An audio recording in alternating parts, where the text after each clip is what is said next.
twilight's last gleaming, whose broad stripes and bright stars through the perilous fight o'er the ramparts we watched were so gallantly streaming, and the rocket's red glare that was bursting in air gave proof through the night that our flag was still there.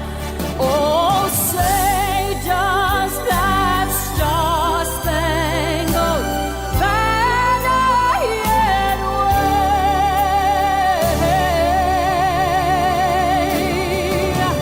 o'er the land of the free and the home of the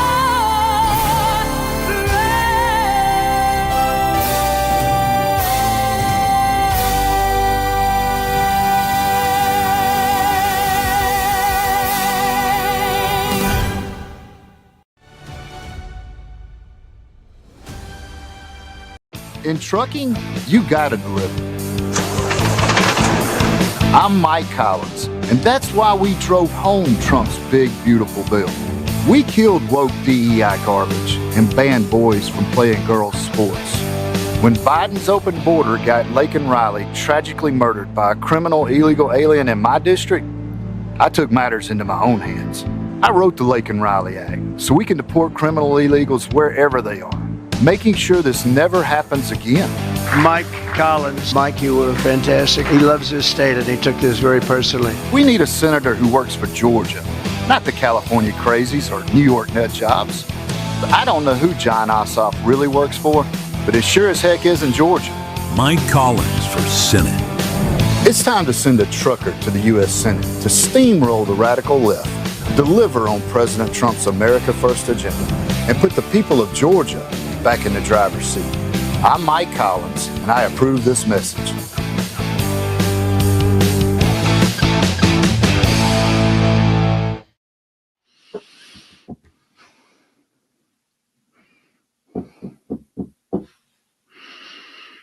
How's that for Monday morning? Hi, Diane. How are you? How's that for Monday morning? I'm your host, BKP, and you're watching BKP Politics on voiceofruralamerica.com. Good morning, Diane. I hope everyone had a great weekend. I'm looking forward to a very positive show today. A very positive show.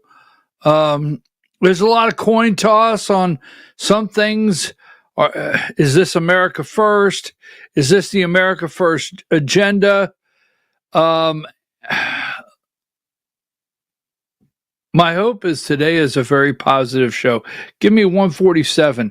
Good morning, Diane. I hope everyone had a great weekend. It is great to be back. We opened up with the video, I'm in, Mike Collins.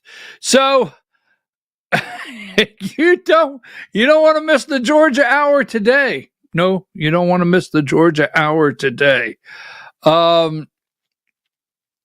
Mike Collins from the 10th District of Georgia, Congressman Mike Collins from the 10th District of Georgia has officially announced he's in the Senate race. He has to first in Georgia. We're trying to reclaim a Republican seat in Georgia. We are. We're trying to right the ship that basically sunk, that we have two Democrat senators here in Georgia. So we're trying to right the ship. Mike Collins thinks he's the guy that can do it. America First, MAGA agenda will be on the ballot with Mike Collins, but not so fast, Governor Brian Kemp says. Hold your Peterbilt. Put your Peterbilt back in your hands there, Mike. Yeah. Don't shift your gears so fast, Mike. That's what Governor Brian Kemp says. Whew, wow. So he has stepped out. He's running for Senate. He wants to get past Buddy Carter. He will not have to get past John King. John King has moved back to insurance commissioner once again and will be running for re-election here in Georgia. But he will have to get past Derek Dooley.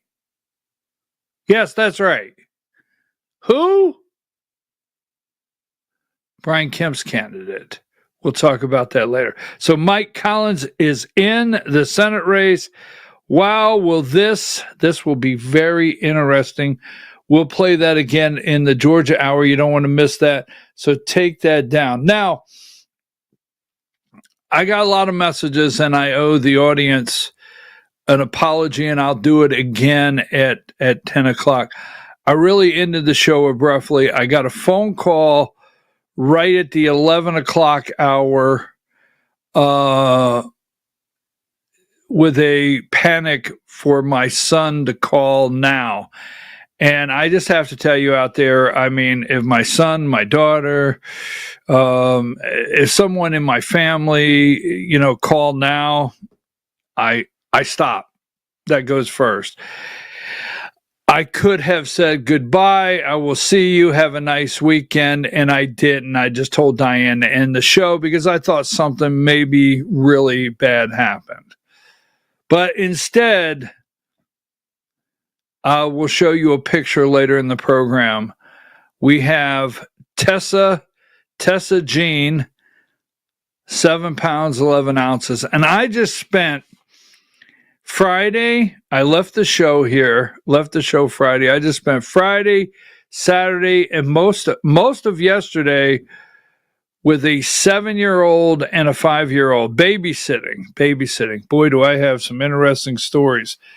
The kids, you remember kids say the darndest things? Well, they do. All right, folks. So, sorry about the abrupt boom out of here.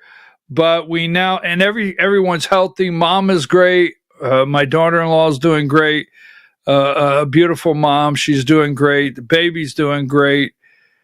10 fingers, 10 toes, everything just beautiful. You want to talk about a joy. I was talking with a friend the other day. We're going to get right into the show, but I was talking with a friend the other day, and yes, I have a friend, and I was describing people get caught up in all this, noise, and they miss the real joys of life. I mean, the simple ones. I mean, new car smell lasts only so long and it's over. The joys in life, right? And Saturday morning at 6:55, our son sent us a picture of Tessa Jean, newborn, and a real joy was getting my granddaughters together, the 7-year-old and the 5-year-old, and saying, "Come here and let me show you a picture of your sister." That was big. All right, so folks, we're not going to open up the show with Epstein. No. No matter how hard you try, I'm not going to do it. Not going to do it. But I am going to do this. Give me 135. This is Rodney. I watch Rodney every morning at 4:30 in the morning. 4:30. This is Rodney. This is my weatherman right here, Rodney. I don't miss Rodney. 4:30 every morning. Now, Rodney, look at here. Look at here. Wow. Look, pay attention to your neighbors, elderly. If you know someone lives by themselves and they don't have air conditioning, all they have is a fan. I mean, senior citizens, whatever. This is a neighbors taking care of neighbors. Now, I don't have it, but I do know Counties are offering cooling shelters. I mean, you got warming shelters in the wintertime. There's actually counties offering cooling shelters. If you're out there and you have no air conditioning in your home, it's going to be tough. So be very careful. Hydrate. Do not get out in the yard doing yard work. Well, I'm not saying you can't do something. That's up to you, between you and your doctor and how you feel. But be careful out there. Hydrate. So if you are working outside, plenty of liquids, plenty of water. Hydrate. Take care of yourself today and all week long.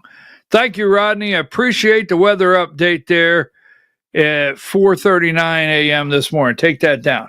So it's going to be a hot one. Now,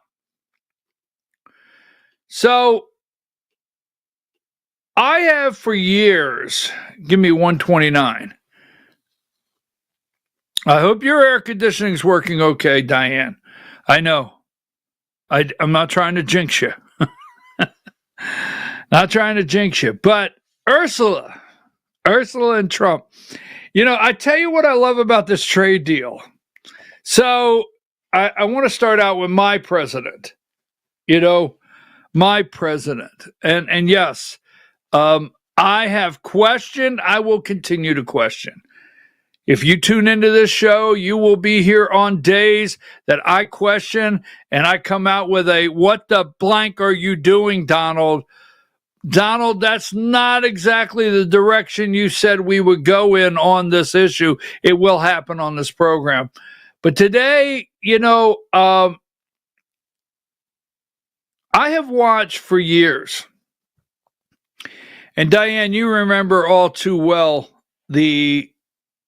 when you and I together, not broke the story, but we go back 6 months before the election.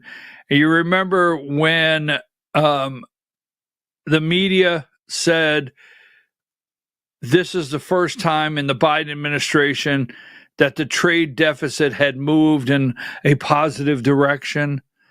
And I said, no, it did not. It's coming through Mexico. China, they're importing through Mexico and taking advantage of zero tariffs, and that's where China's coming through. So there was a report that Chinese-American trade deficit had shrunk under the Biden administration, and I jumped all over that, and we did a full segment here.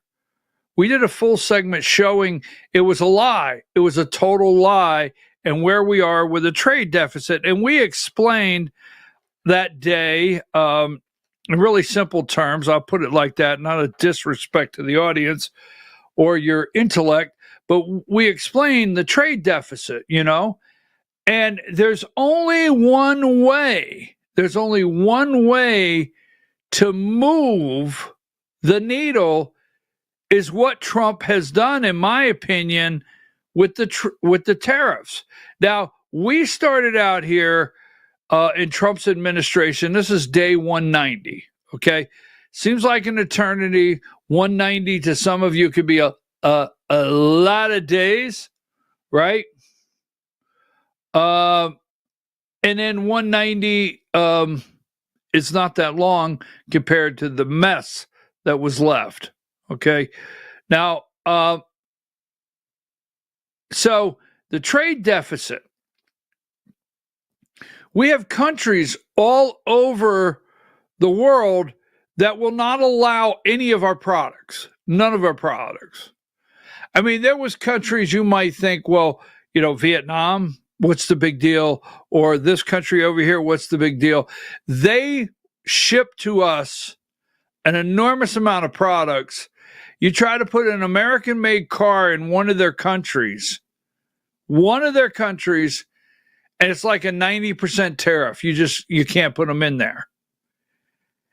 And Trump had to do this. He had no choice. Give me 136. He made a deal right here. The trade deficit. The EU agrees to purchase U.S. military equipment, $750 billion in U.S. energy, $600 billion. President Trump reaches new trade deal with the EU.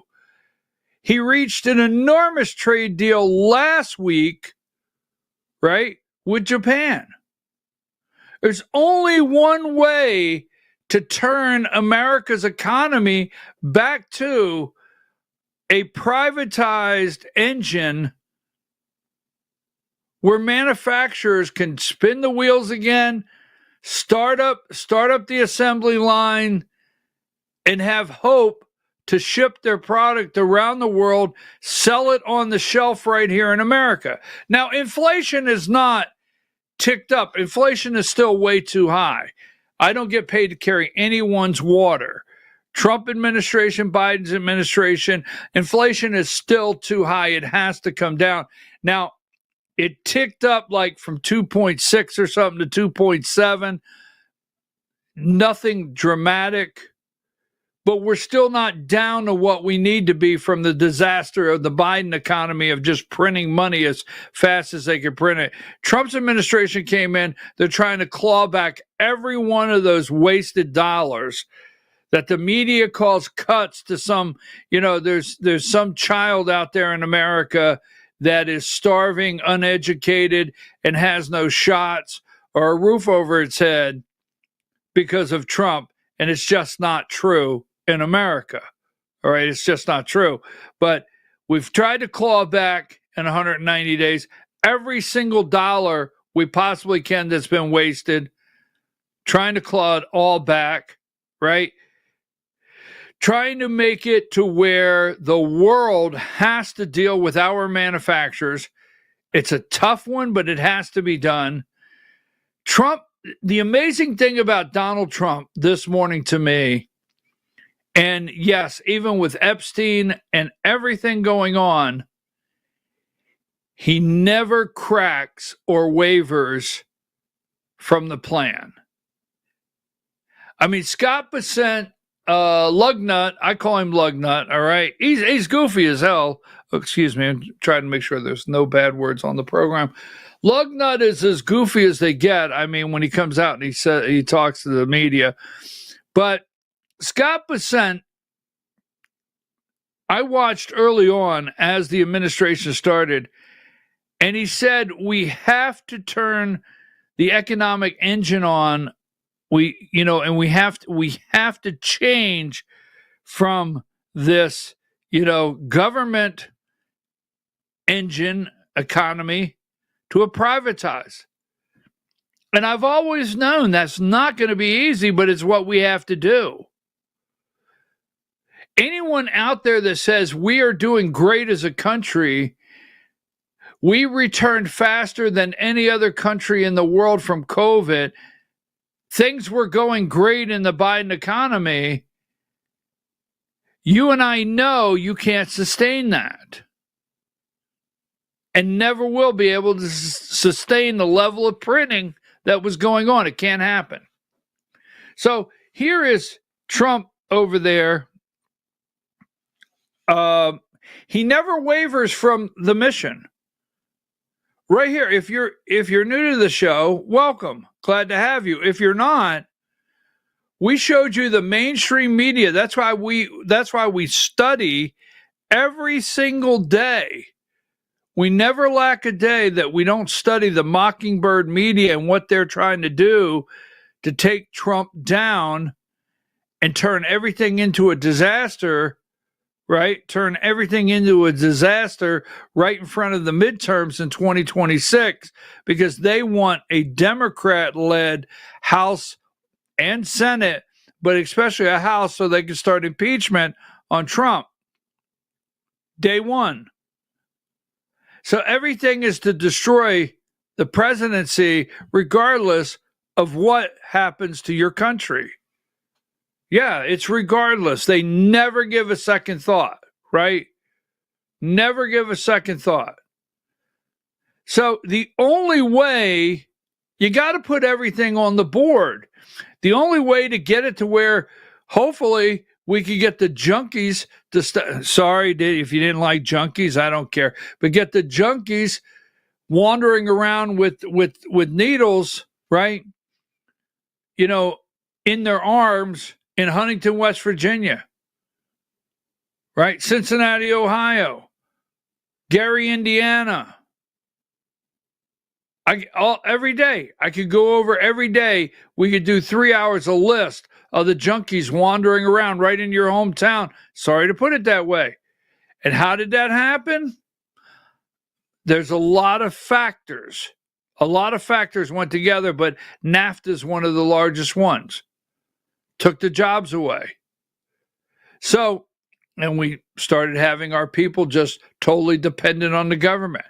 This is the biggest turn that we have to make right now, and he does not waver. I got to give it to him. So he's over in the EU. Let's go with a little bit of here. Video 12. Let's listen to Trump first. Video 12. And you're known as a tough negotiator and deal maker. What is in front? And fair.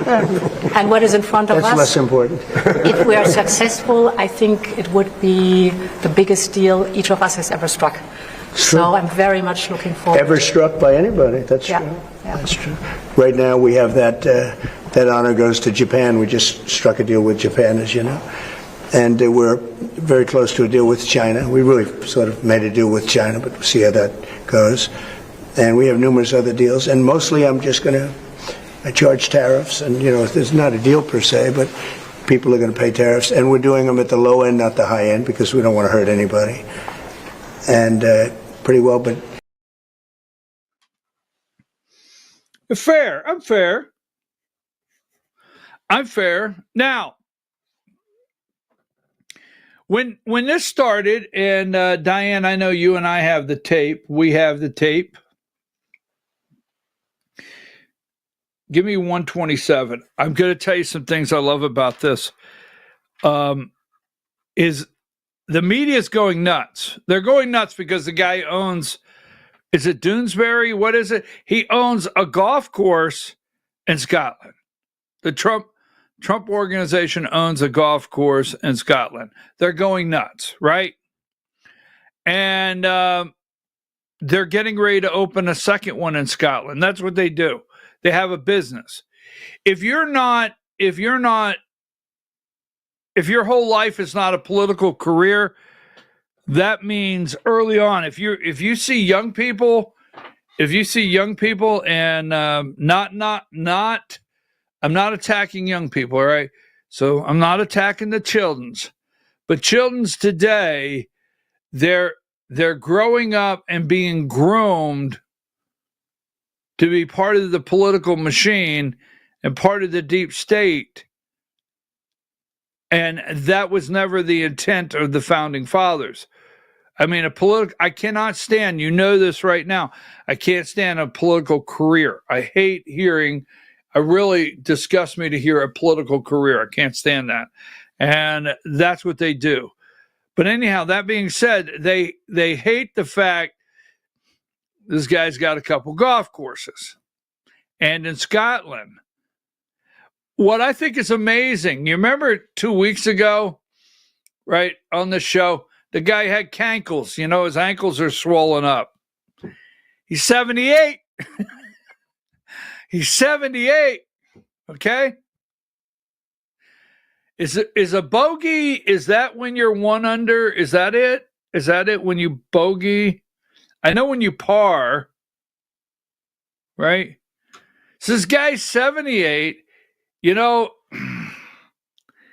maybe needs some compression socks while he's eating some fries, a cheeseburger, and drinking a Diet Coke. 78 years old, right? So and last week, the deep state, they want the guy just to die any day. Just die, Trump. Please, just, damn it, go away. You've influenced this whole entire country. So anyhow, that's the point, right? So the guy's 78 years old. Last week, You know, they were bringing in Dr. Van Gupta. They were bringing in all the doctors to tell you. He goes to Scotland, right? And he says, well, he plays a round of golf. He's at his club. He plays a round of golf. Here's my impression, right? Ursula, big guy. Ursula's in the clubhouse.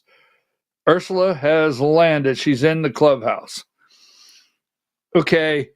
Tell Ursula to grab a seat, 129. And when I come around the front nine, when I go to make the turn, now if you're out there and you're in golf, when I go to make the turn, so when I'm done with the front nine, I go to make the turn. I'm going to come in, throw the suit on in the back, go in a changing room, come out. I'll make the trade deal with her, and then I'll play the back nine.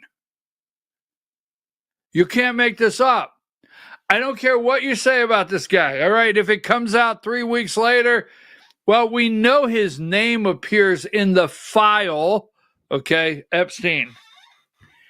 It doesn't matter to me what comes out weeks later, what happens. My president of the United States, Joe Biden, look, a parachute. Oh, the pretty colors, right? This guy plays the front nine, 78 years old. You know, he's playing, he can par the course at 78, right? The guy goes around the front nine and makes this. Here, listen to the description here, okay? Video 8. Donald Trump for the United States, Ursula von der Leyen for the European Union. Both leaders agreed this was a huge deal, possibly the largest trade deal that's ever been done. At 15%, both sides can also claim a victory of sorts. Donald Trump was never going to let the EU off scot-free, if you will. There was always a price to be paid. And 15% does bring in tens of billions of dollars of revenue for the Treasury to help him beat the budget deficit.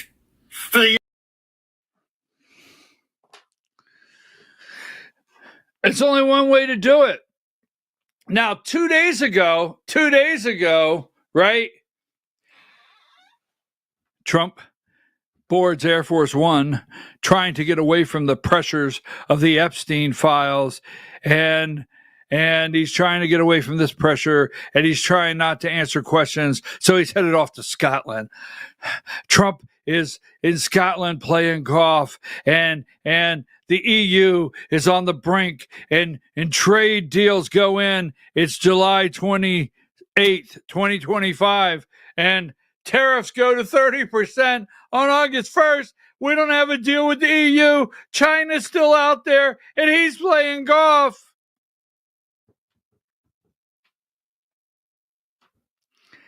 Nothing. I have to give it to him. Nothing phases this guy. Now, when he said billions, this is our chance. The guy is opening all the doors. When you open doors, you walk through the door. America, he is opening all the business doors. Now, I'm going to tell you what he did with Jerome Powell the other day. Well, Jerome Powell fact-checked him. No, he didn't. I will explain what Trump did the other day. I'm going to tell you exactly what Trump did the other day. And you know what? The only way we could clean the mess up, like I said, the junkies, let's get the jobs back. Let's get them cleaned up. Let's stop the drugs. Let's get them off the street. Let's get the jobs back. Let's sober these people up. Get them in a job that Trump is bringing home. It could happen.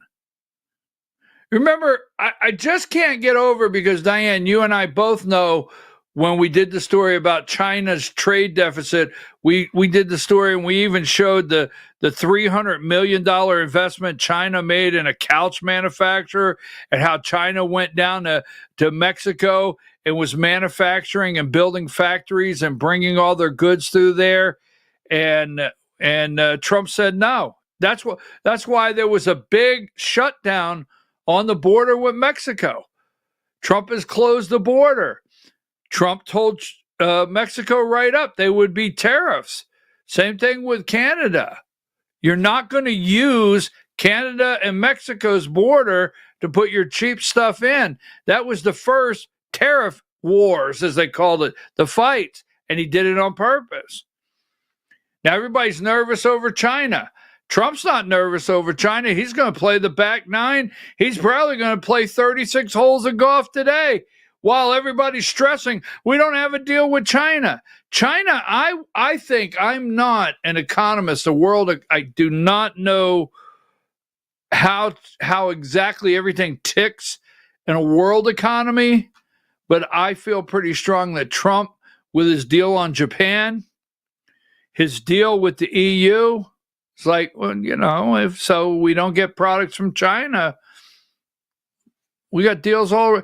China may be in a box because China's not in the greatest economic shape. They're not. They are not in the greatest economic shape. They have to have customers. China has to have customers. Okay? So we're not waiting up to the end. Everything's in place. China, you want to be a part of the world? You want to be a part of the trade? Watch what happens in the coming days. Maybe we go August 1st and China doesn't have a real deal. So, China has to. They have to have the customers. Now, let me show you this. What did he say? Billions of dollars. Billions of dollars. They never talk about it. The only thing they've talked about for 2 weeks is Epstein. And I get it. I'm with you on that. Okay? I want every one of these creep, scumbag, pedophile politicians, businessmen, corporate, the Bill Gates type, whoever, I want them put in prison immediately. Yes, I want people arrested. The coup, the treason. Are you going to be okay with just John Brennan arrested? I think we could be arresting people today, but in the business side of this, remember, Trump, they didn't want you to know that Trump is bringing billions of dollars in. The trade deficit could shrink. Trade deficit's real simple, meaning they kept having all these ships coming in, and, we were not waving to them on the way over to China or anywhere in Europe because our ships were not leaving at the rate their ships were leaving coming to us. Pretty simple. That's a trade deficit. And Trump is shrinking that in the real numbers. Now, here and this, let me give you one more, and we have to get to our next segment because I wanted to come out of the box and not, talk about Epstein. Give me 134. CNN had to report this morning. You heard that on CNN. $600 billion in additional EU investment. EU will buy $750 billion worth of U.S. energy. 15% tariffs. Give me 137. Auto manufacturers. There will be areas in the EU that will have the first time, and auto manufacturers, American-made vehicles will go to the EU. This is our chance to walk through the door. All right?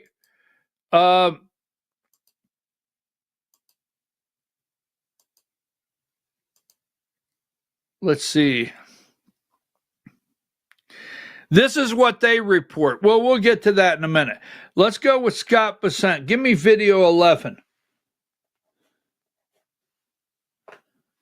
I think he's created a lot of leverage because he's created an A-B situation. He is able to go to the trading partners and say, look, I am happy to take in this tariff income if you don't want to negotiate. This is a high rate, but the U.S. is taking in massive amounts of tariff income. We had the first June budget surplus since 2015, last month.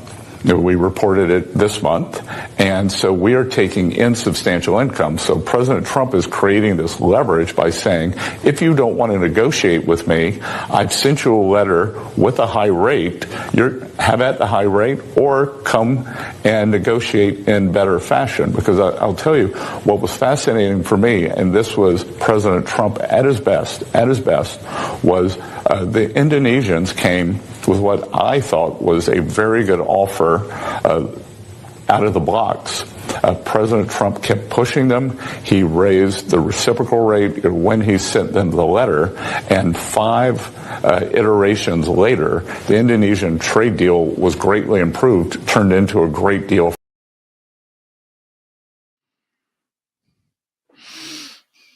So he is bringing enormous amount of money in. All right. Our problem is spending, period. Okay. Our problem is spending. And these people right here, 128, this is our problem right here. One of our many problems right here. They never have a positive word. Will Trump administration change its strategy on the Epstein files? That's at 5 a.m. this morning, at 5 a.m., right? That's what they have at 5 a.m. Now I'm telling you right now, the reason yes, Epstein, yes, Ratcliffe out there, CIA, yes, Dan Bongino, I read his statement. I agree, but there are so many turning parts, and as a America first, free market, true free market capitalist, America first, not world. No. I believe interstate commerce in America, the lower 48. Then we got, let's see, we got Hawaii, we got Alaska. How many did Obama have when he was president? Anyhow, so I believe in free trade, the lower 48, Interstate Commerce Commission, right? 48, not world. I'm not a free world trader because the world stage is just that. It's the world stage. People say, well, you're not a true Republican conservative if you're not a free trade. I'm a free trade. But that was one of the biggest hoax that has been played on the American people is by the corporations and the mega billionaires, not the 1 billion, not just the poor guy that's only got $1 billion. I'm talking the uber rich, the enormous billionaires and massive rich beat it into our heads that we had to be true free market capitalist, free trade. We have to be free trade. BS. Because let me tell you something, okay? This could be an argument all day long. But anytime you talk about wages or a decent wage, God forbid you say that, you start getting labeled a socialist, you start getting labeled something. But we're a factory that manufactures a couch, a chair, and a love seat. Got to have a love seat, a TV, right? Those manufacturing jobs, there's no reason why a couple people in the house couldn't get together, take their family out to the movies every once in a while, take them out to eat every once in a while, and enjoy a trip to the beach without having to be broke all the time. And you cannot do that with the wage structure in Vietnam. You cannot do that with the wage structure in the Philippines. You can't do that with the wage structure around the world and compete. I know. Well, he just went into protectionism. I don't know. Good, bad, or ugly. All right, so let's take a break. I went a little too long. I actually think it's amazing what Trump is doing and how nothing deters him from staying the course on the... Now, I'm going to explain when I get back the missing part, Jerome Powell, and what Trump did there before he left. I shall explain.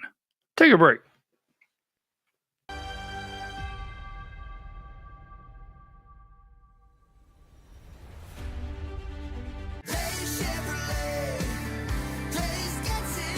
At Days Chevrolet in Jasper, we're proud because for more than 65 years, we've built a legacy of trust for the families we serve. That's why 80% of our business comes from repeat customers and referrals. When you treat folks as well as we do, word is bound to get around. Days Chevrolet in Jasper, family first since 1959. Days Chevrolet, Days gets it done. Together, let's drive. Larry's Body Shop in Ellijay. Family owned and operated since 1978. The latest in cutting-edge digital technology and state-of-the-art equipment allow our iCard Gold Class certified technicians to restore your vehicle. Our second-to-none customer service will work directly with your insurance company. Major accident or minor fender bender, we take the dents out of accidents. Larry's Body Shop, North Georgia's #1 body shop. Visit us at collisiondecision.com. Why give your money to liberal media companies? Put your marketing needs in the hands of a conservative marketing professional and start getting results today. FYN Media Group, one of the top digital marketing agencies in Georgia, specializes in website design and hosting, social media promotion and management, and so much more. Visit FYNmediagroup.com or call 706-889-3564 for a free consultation. Welcome to El Rey Azteca Mexican Restaurant. We invite you to indulge your senses with our from-scratch authentic Mexican food. Whether you are hungry for fajitas or the El Rey Azteca burrito, we offer a wide variety of fine Mexican dishes, drinks, and desserts. Our inviting patio, indoor seating, and bar has a seat for everyone. So come to El Rey Azteca for delicious food, great drinks, good friends, and loads of fun in a casual and friendly atmosphere. Ladies, when you wear elegant jewelry, you become a force to be reckoned with. You shine brighter than the stars in the sky, and your inner beauty radiates like the sun.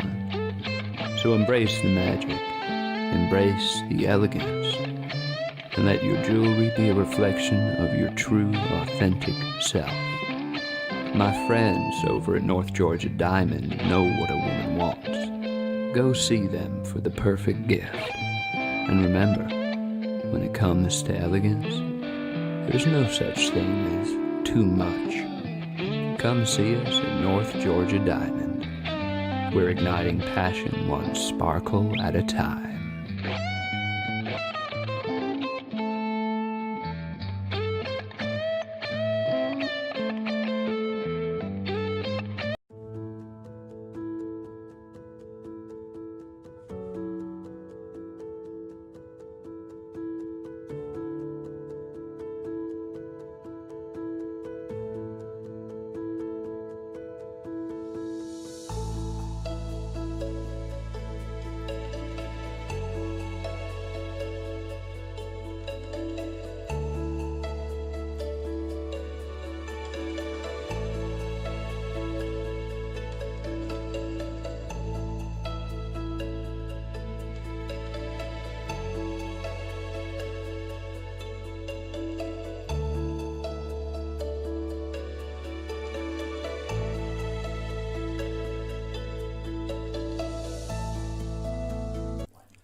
In 1981, Reed Nicholson began selling tires out of an old barn in Mineral Bluff. Little did he know that he had just laid the groundwork for the most trusted names in automotive services in the Blue Ridge area. In 1997, Nicholson Tire Center became what it is today, holding the same values of faith, family, and great customer service. 2 locations to serve you, and the Blue Ridge location is currently expanding to offer fast service and the largest U-Haul provider in Georgia. Nicholson Tire Center, Blue Ridge, and Mineral Bluff.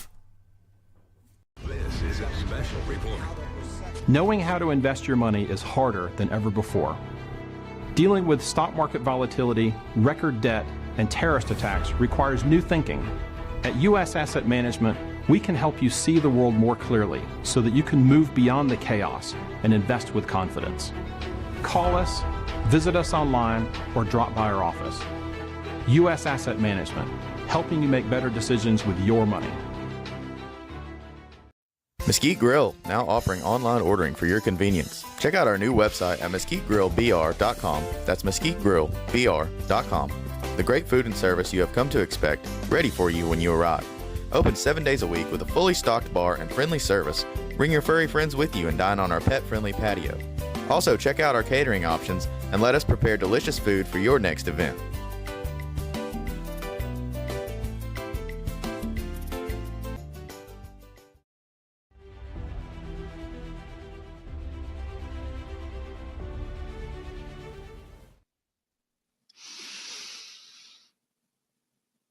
Diane, I sent you 2 pictures. Could you get those?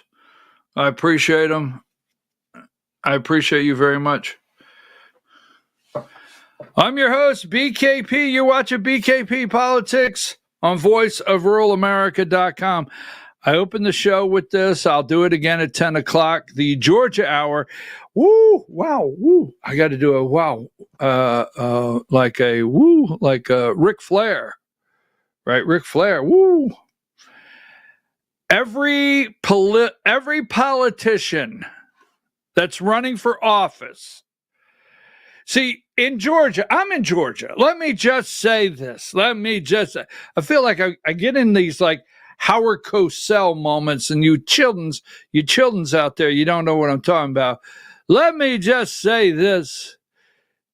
Monday Night Football, I can't do Howard Cosell. Anyhow, everyone running for office in Georgia is in the Republican side.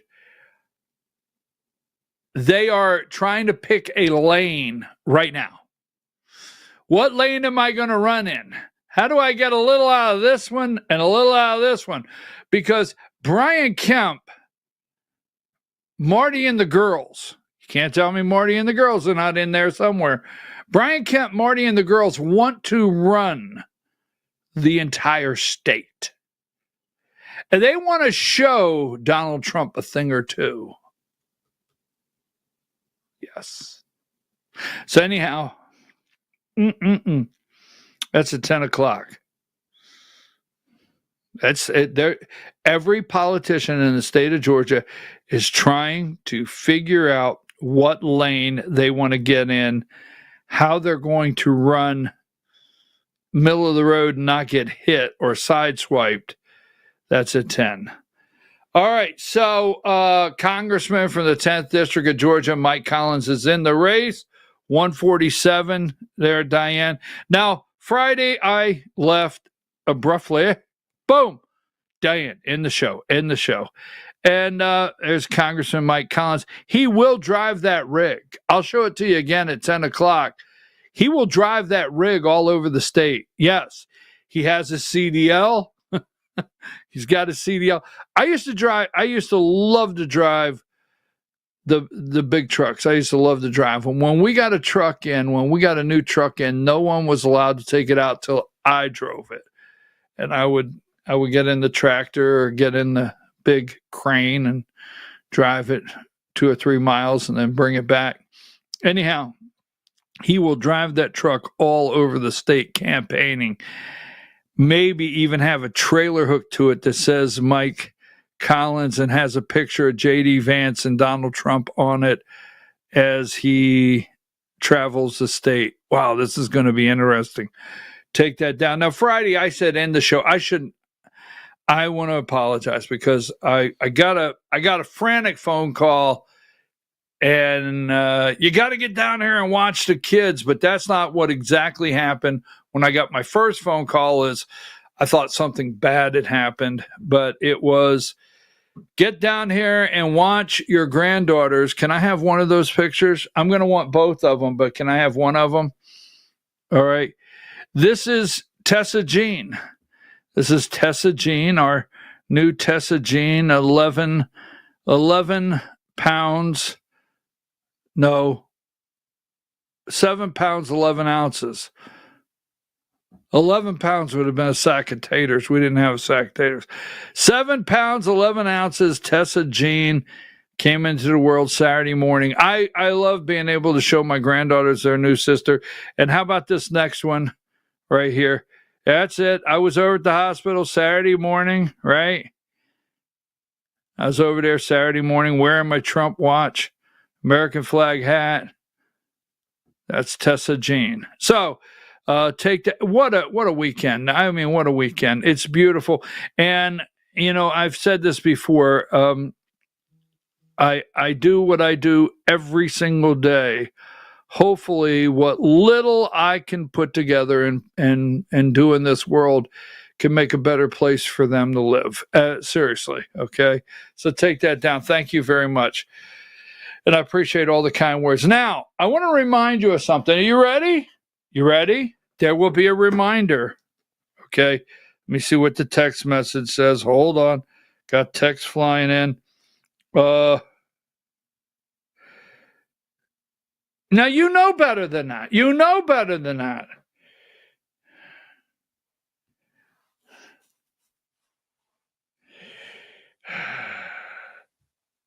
Let's see. Oh, wow. This is, I mean, my gosh, am I going to read this? Oh, let's hope Trump doesn't Lou Barletta Mike Collins. Wow. Man, oh man, is it spinning. I want to remind you of something. I know what you're about to say.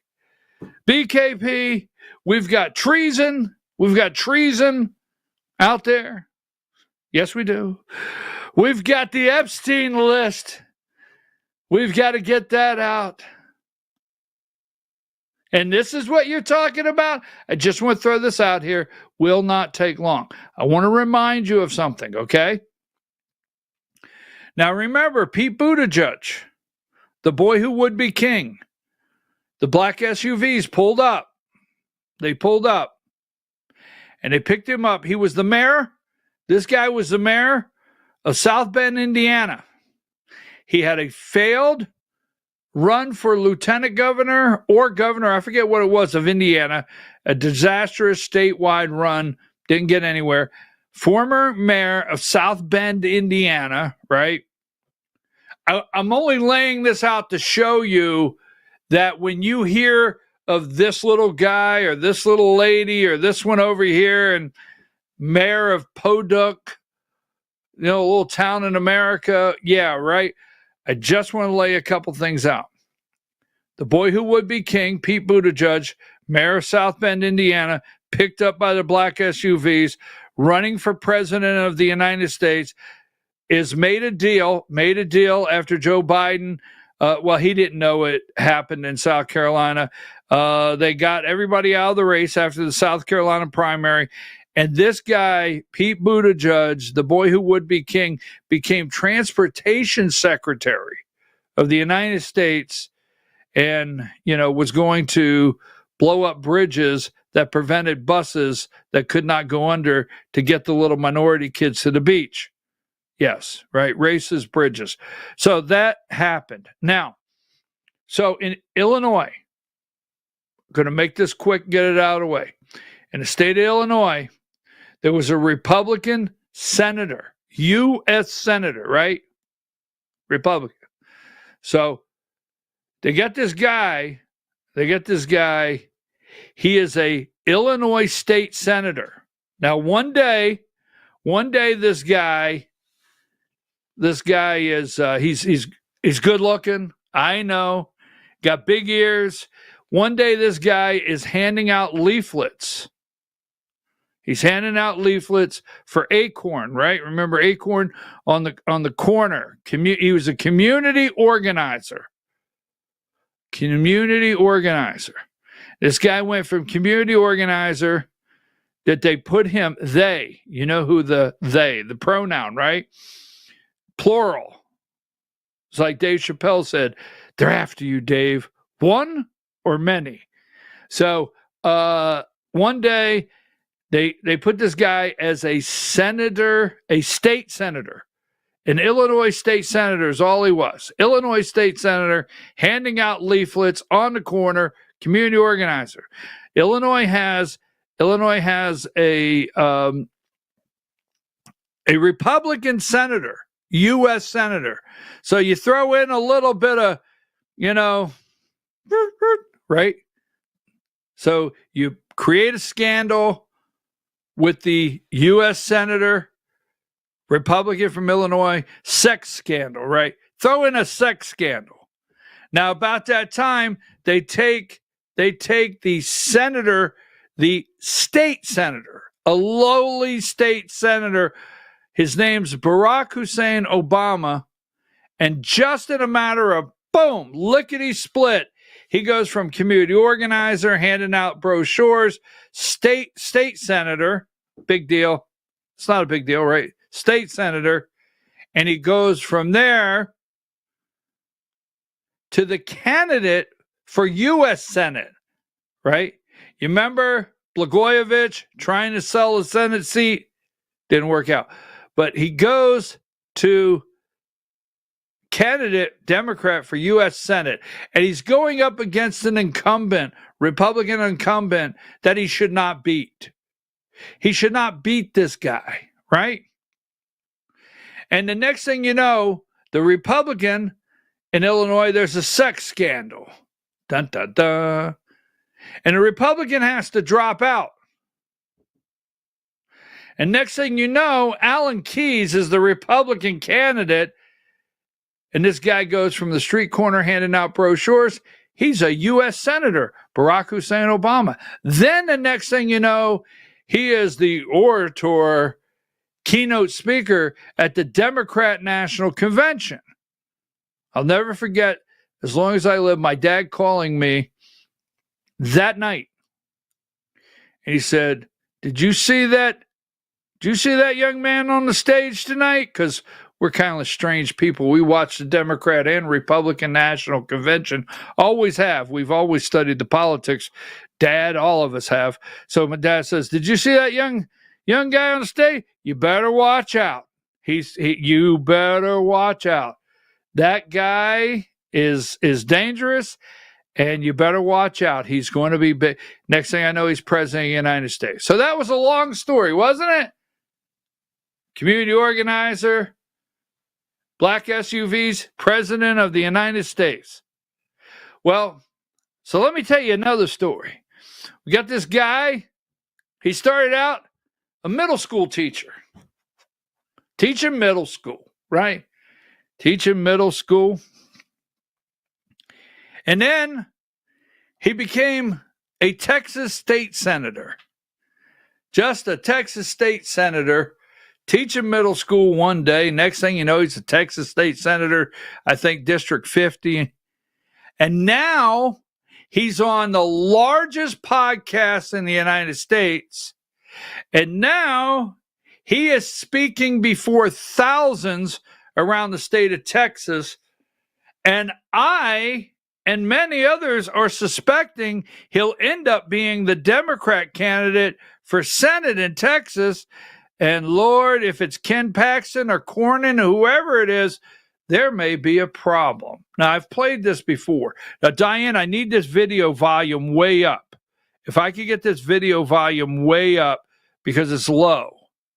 And I want you to listen. He's in front of thousands of people. And this his name's James Tallarico.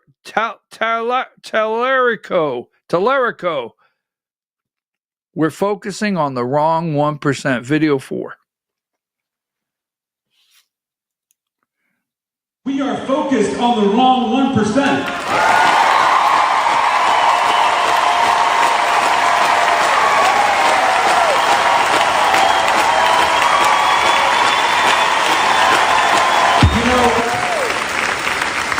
The more I see what's happening at our state capitol and our national capitol, the more I think the only minority destroying America is the billionaires.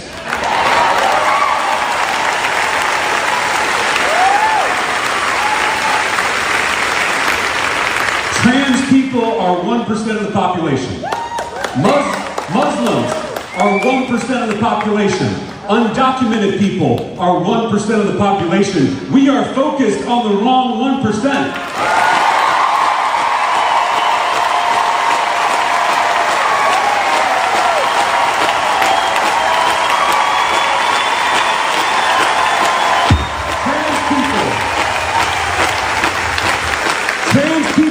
Taking away our health care. Muslims aren't defunding our schools. Immigrants aren't cutting taxes for themselves and their rich friends. It's the billionaires and their puppet politicians. The culture wars are a smokescreen. So many of the divisions in this state and in this country are manufactured by billionaires who want us fighting each other instead of fighting them. They want us looking left and right at our neighbors instead of looking up at them.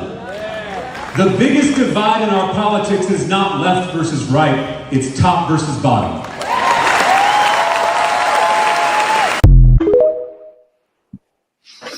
"36 years old, good-looking kid, really good-looking kid, 36 years old. I've watched him on several podcasts.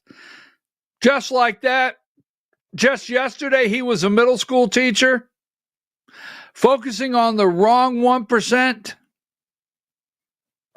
Just yesterday, he was a middle school teacher. Then he's District 50, I think a Texas state senator. It's deja vu all over again. And now he's speaking in front of these crowds. And he was on Joe Rogan just last week. Joe Rogan threw out, I think you should run for president. And you should hear him talk about he's a Christian and his Christian values. I just showed you a very dangerous future. I just took you right into the future. Mark this date on your calendar and pay attention. That guy's an up-and-comer. He articulates we're focusing on the wrong 1%. I'm telling you, that is going to go somewhere. Now, I have the question. You ready for the question? Diane, give me 86 and we're going to take a break. Lou Barletta. Okay, and I'll give you this really quick. We've got several, and thank you very much for the video. I got a video from one of the viewers. I think the little guy's 3 years old, and the mom holds the video camera and says, or the phone video camera, and says, "Who do we watch on video?" And the little 3-year-old says, "We watch Brian." It was great. Thank you so much. It really was. It was great. And that's the reason why I've got to watch myself. Those little guys and gals are out there. Anyhow, Lou Barletta really, really worked hard for President Trump in Pennsylvania. And then President Trump stabbed Lou Barletta. I know you don't like that, in the back, and did not endorse him for Senate. So let me answer your question before we get to the Georgia Hour at 10 o'clock. Mike Collins, everything will come out. Mike Collins, I predict will get Donald Trump's endorsement, but Mike Collins does not need Donald Trump's endorsement. I shall explain. Take a break.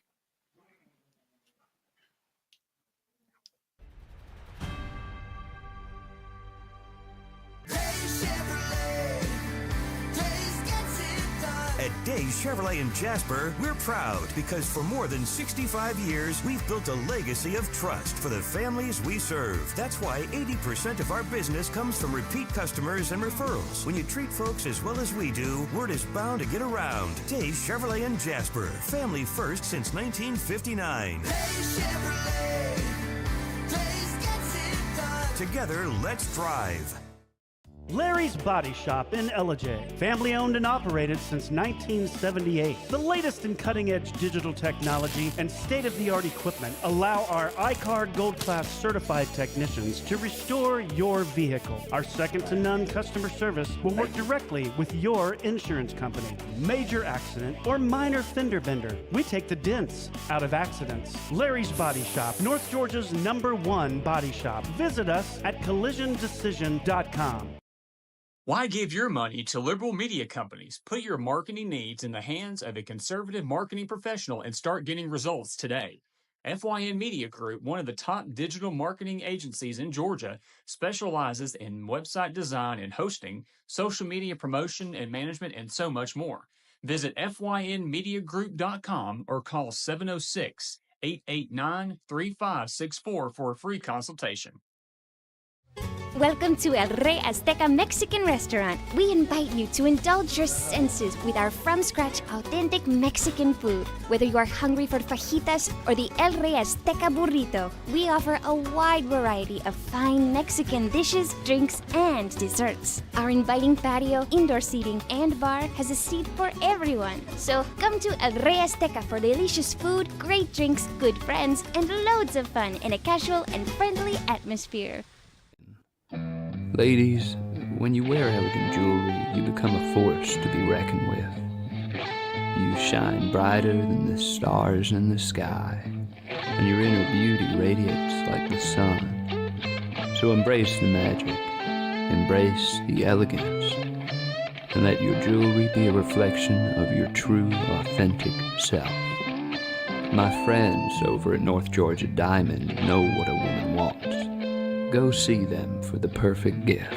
And remember, when it comes to elegance, there's no such thing as too much. Come see us at North Georgia Diamond. We're igniting passion one sparkle at a time.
In 1981, Reed Nicholson began selling tires out of an old barn in Mineral Bluff. Little did he know that he had just laid the groundwork for the most trusted names in automotive services in the Blue Ridge area. In 1997, Nicholson Tire Center became what it is today, holding the same values of faith, family, and great customer service. 2 locations to serve you, and the Blue Ridge location is currently expanding to offer fast service and the largest U-Haul provider in Georgia. Nicholson Tire Center, Blue Ridge, and Mineral Bluff.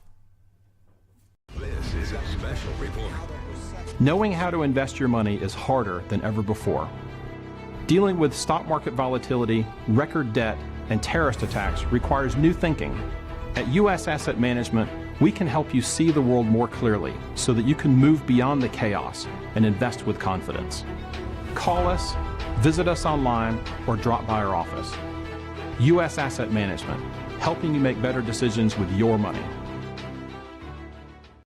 Mesquite Grill, now offering online ordering for your convenience. Check out our new website at mesquitegrillbr.com. That's mesquitegrillbr.com. The great food and service you have come to expect, ready for you when you arrive. Open 7 days a week with a fully stocked bar and friendly service. Bring your furry friends with you and dine on our pet-friendly patio. Also, check out our catering options and let us prepare delicious food for your next event.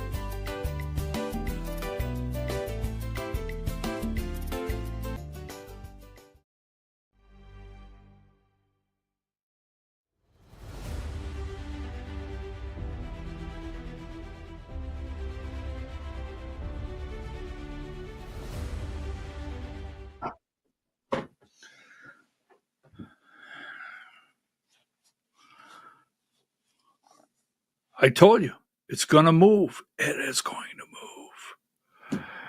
So, I'm your host. I said it's going to move fast. Diane, we tell them every day it's going to start kicking off. It's going to move in rapid speed, and I'm here for it. I'm ready, right? Give me video one. Oh, wait a minute, Diane. I'm your host, BKP. You're watching BKP Politics on Voice of Rural America. Hi, Diane. Give me video one. Could I just interrupt for 1 second? Are you still talking about Jeffrey Epstein? This guy's been talked about for years. Hold on.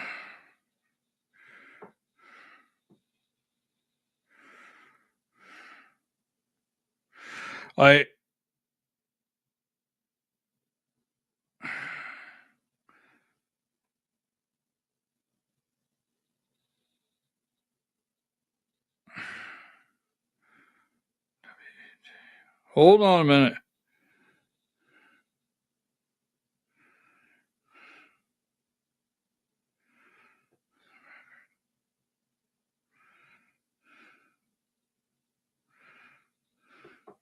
All right, folks. No, we're not still talking about it today. We're going to give it a break today. So, Diane, I sent you a video. Now, the other day, and I had an amazing conversation, just seems like just an hour ago, 8 a.m. And the first hour I spent really highlighting the positive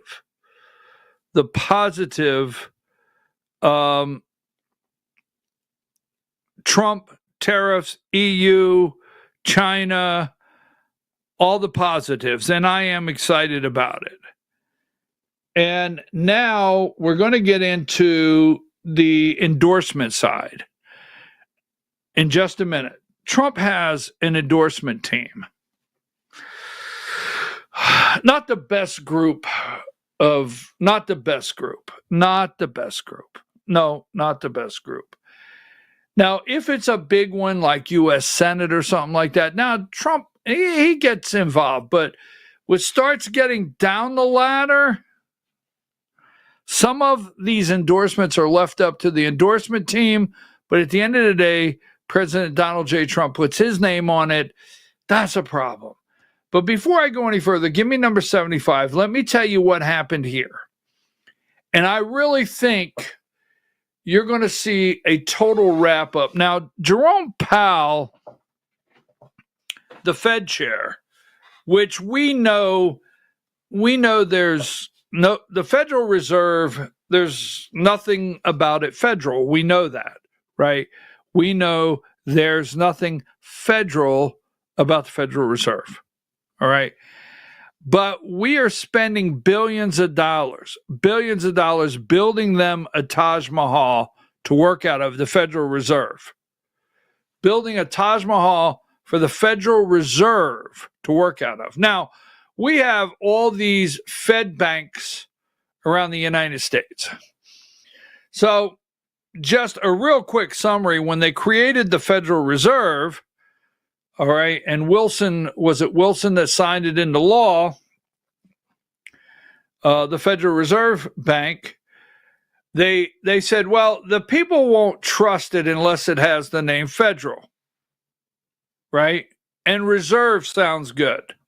So there you go. Now, the people won't trust it if it has a concentrated power. So we're going to put the Federal Reserve Bank, we're going to put a governing bank in Atlanta. We're going to put one out in Seattle. We're going to put one in Chicago.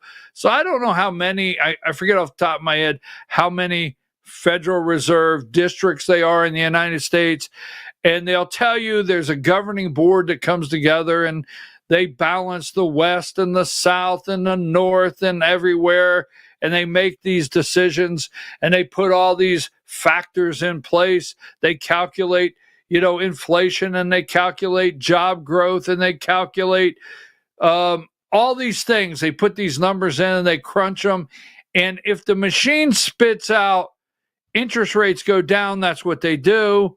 Interest rates go up. They will tell you, the Federal Reserve, that little tiny guy, the little guy there, will tell you, all right, that their job is to balance our economy and keep our economic engine turning the right way. Yes, not just let it go, get your hands off it, let it explode, let it work with natural. No, we'll control it. So the little guy there, the tiny guy, is letting you know he has full control. Now, with the printing, with the inflation through the roof, absolutely through the roof, right? And the printing of money as fast as you could print it, no slowdown, no cutbacks, no clawing back. I can't get that big word in that bill. No clawing back $9 billion. No cutting all these bloated bureaucracies and getting rid of all these people. No guarantee, keep this in mind, that we were going to keep the tax rates, the Trump tax rates that were good for business in place. Nothing there of any promise. And last but not least, the possibility that Kamala Harris, we had a brain dead, sorry to say it, president, all right? And nothing guaranteed that Kamala Harris wouldn't be president, but this guy, the little guy in the purple tie, felt very comfortable that everything was headed in the right direction to make two, not one, two interest rate cuts before the election. He is absolutely full of it. All right? So he's got uncertainty of who's going to be president, printing more money than he knows what to do with, right? Enormous amount.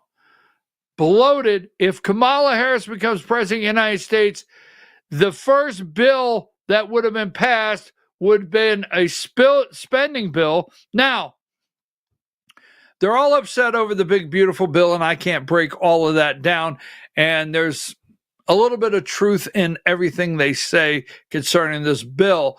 Could the deficit go up? All the things. There has to be a balance. But there would be nothing. There would be zero in a Kamala Harris administration trying to bring the trade deficit, trying to shrink the trade deficit. There would be nothing in the Kamala Harris. They would be celebrating every day the government partnership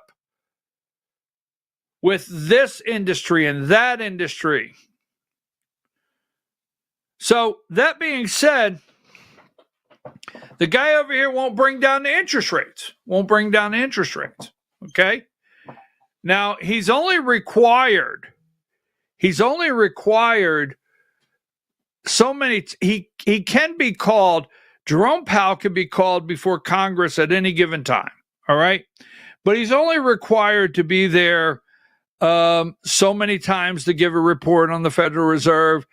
I don't know the actual requirement of having to meet with the President of the United States, but the President of the United States appoints him, and Trump did appoint him, and his term is up in May.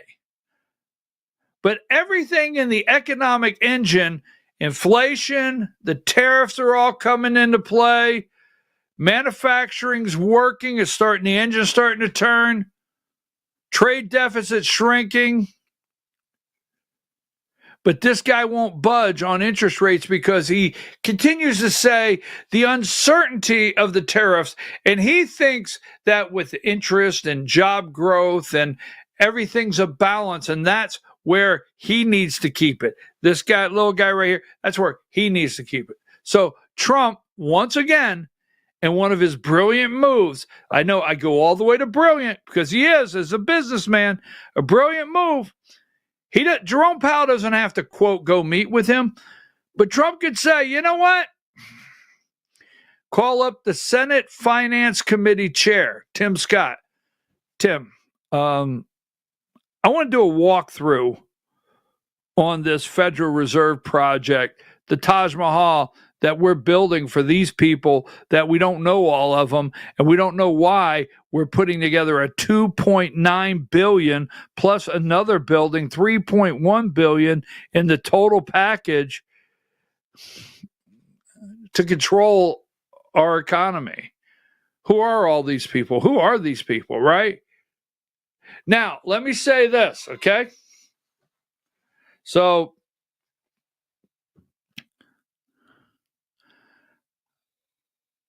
the other day, Trump says, I'm doing a walkthrough. And he says, look, I got this paper. All of the media is making fun at Trump, saying that Powell fact-checked him.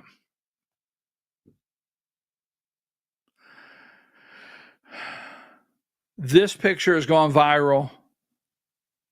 It's an amazing picture. And here's what happened. Donald Trump went through this building under construction and showed you, the American people, that you're spending $2.9 billion for these people. Who are these people? Donald Trump brought a highlight. This guy, $2.9 billion to build this building to house these people that we don't know what they all do, but he can't bring interest rates down. You're out there trying to buy a house, and you're sitting there, and you're saying, the only thing left is if interest rates would come down, 1% a point, 1%, that could put us in the range of being able to afford a mortgage, right? That could put us in the range. It's time to start the manufacturing to go and get that money and borrow that money. Trump, this was a good move. This is a very good move to take this guy through there, because I had somebody say to me Saturday morning at the hospital, said, hey, did you see Trump did a walkthrough with the Federal Reserve guy on the building? That's pretty good. America has a 10. This could be the last. Now, will Jerome Powell quit? Can Trump fire him? Or will he just take the abuse from Trump until May, when his term is up? All right, so take that down. Diane, I want to do this. It's 9:20. I want to add this in here because things are moving quickly. Now, last week, and we'll explain, I will sit here and tell you the chairman of the Georgia Republican Party, Josh McCoon, had stars in his eyes and dreams of one day being the RNC chair, but he will not be the RNC chair. People are going to attack me for that, and I'll bring it up in the Georgia Hour, okay? But he's not going to be the RNC chair. I'm of the opinion, number 36, that Michael Whatley was in town the day of the All-Star game to break the bad news to Josh McCoon. It's not going to happen for you, okay, buddy? But I wish you well, and here's who you're going to be working with. Yeah, I think Michael Whatley, RNC chair, came into town in Atlanta to meet with Josh McCoon to say, you're not going to be chair, but let me tell you who you're going to be working with, and I'll put in a good word for you. So number 52. Now, Trump has already endorsed Michael Whatley. RNC chair Michael Whatley to run for Senate in North Carolina with Trump's support. So Trump has already endorsed Michael Whatley for North Carolina Senate because Tillis is not running again. He's not running again. There'll be several in the race. So will Trump's endorsement get Michael Whatley RNC chair? Now, you got to remember, okay? Let me put this out here for North Carolina, my friends over in North Carolina. Michael Whatley was the North Carolina State Republican Party chair. And he was elevated to the national RNC, and I'll tell you exactly why. Michael Whatley does not have a good track record in North Carolina as far as the North Carolina Republican Party chair or North Carolina in general. There's not a good track record for the state of North Carolina. It's gone backwards. Roy Cooper, two-term governor, right, of North Carolina, just not a great track record. But what he did, well, not he, what happened in North Carolina is Trump won North Carolina in 2016 and in 2020. Well, he won Georgia in 2020, but we'll save that for a later date. But he won North Carolina 2016, 2020. He got rewarded to go to the national to bring in North Carolina and hopefully, hey, man, can you pull Georgia along and so forth? Can he win the North Carolina primary with Trump's endorsement? But the other thing is the party. Now, the party faithful, you got to remember, the base, the party faithful all across the state, they know this guy. Will they support him? As far as the party's concerned, I'm not hearing great things on the grassroots. I will keep up with this. So he is running with Trump's endorsement. And number 34, I hope we don't have a pickup for Democrats here. This is going to be a race. Roy Cooper plans to enter North Carolina's Senate race next week. Well, it's next week. Diane, I sent you a video. Did you get it? If you did, roll the tape. Roy Cooper plans to enter North Carolina Senate race next week.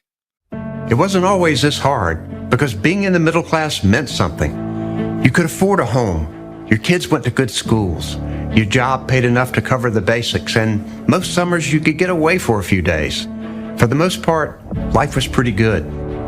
I'm Roy Cooper, and I know that today for too many Americans, the middle class feels like a distant dream. Meanwhile, the biggest corporations and the richest Americans have grabbed unimaginable wealth at your expense. It's time for that to change. I grew up in Nash County working on the farm every summer. My mom was a public school teacher, my dad a small-town lawyer and farmer. It's where I started my family, taught Sunday school for years, and started my law practice that helped everyday people and small businesses.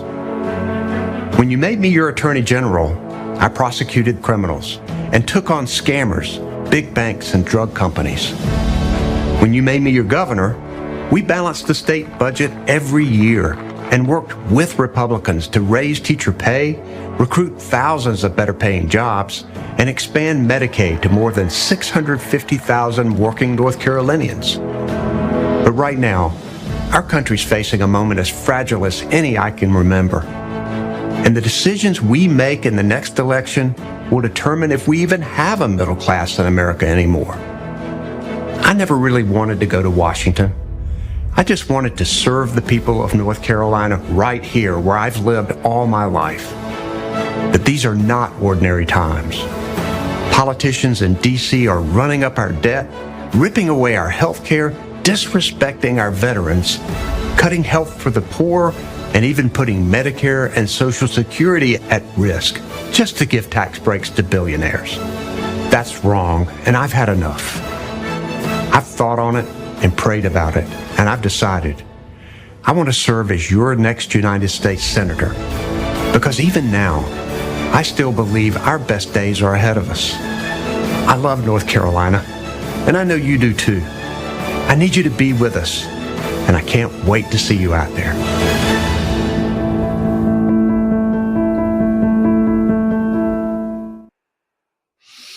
Will North Carolina lose a Republican senator? The guy knows how to campaign. The guy knows how to win statewide. Okay? The guy knows what he's doing. His team knows what he's doing. Hey, we're focused on the wrong 1%. 1%. Did you hear the theme in that? So Roy Cooper is in. He is in. Michael Whatley. Can Michael Whatley Would Trump's endorsement go head to head with Roy Cooper and win in North Carolina and be the next senator? Or is this one going down one? This is a tough candidate. It's a very tough candidate. And I didn't hear any socialism in there. I didn't hear any socialism. I didn't hear any trans ideology. I didn't hear nothing in there that was off the mark. He has his campaign set. And so give me number 80. Trump has already endorsed this guy. Sorry, Josh McCoon. This guy right here has been endorsed for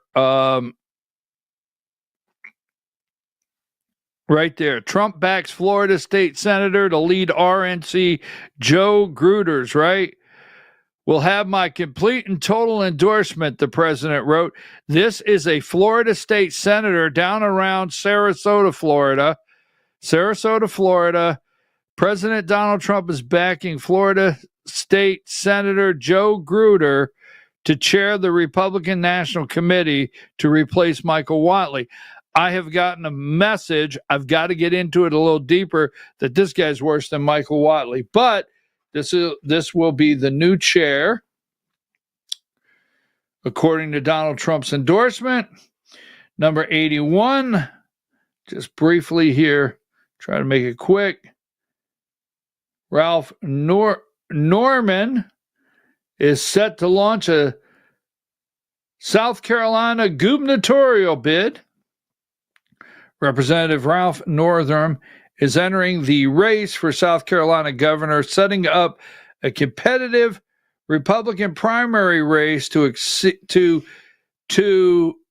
succeed term-limited GOP Governor Henry McMaster.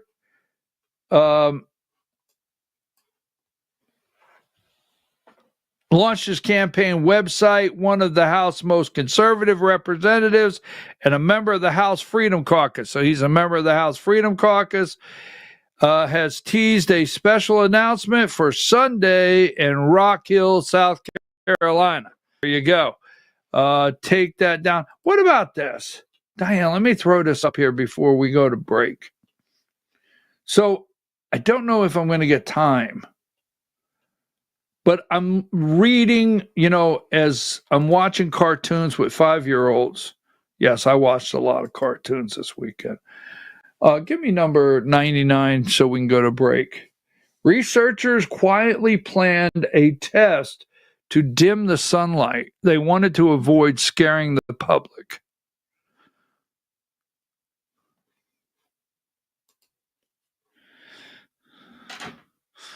Man-made sunglasses. Take a break.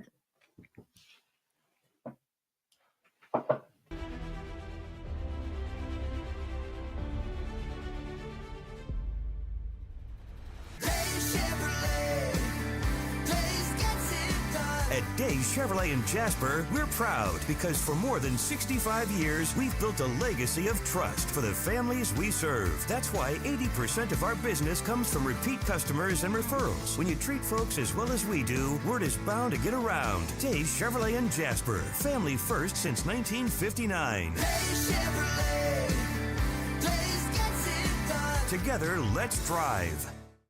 Larry's Body Shop in Ellijay. Family owned and operated since 1978. The latest in cutting-edge digital technology and state-of-the-art equipment allow our iCard Gold Class certified technicians to restore your vehicle. Our second-to-none customer service will work directly with your insurance company. Major accident or minor fender bender, we take the dents out of accidents. Larry's Body Shop, North Georgia's #1 body shop. Visit us at collisiondecision.com.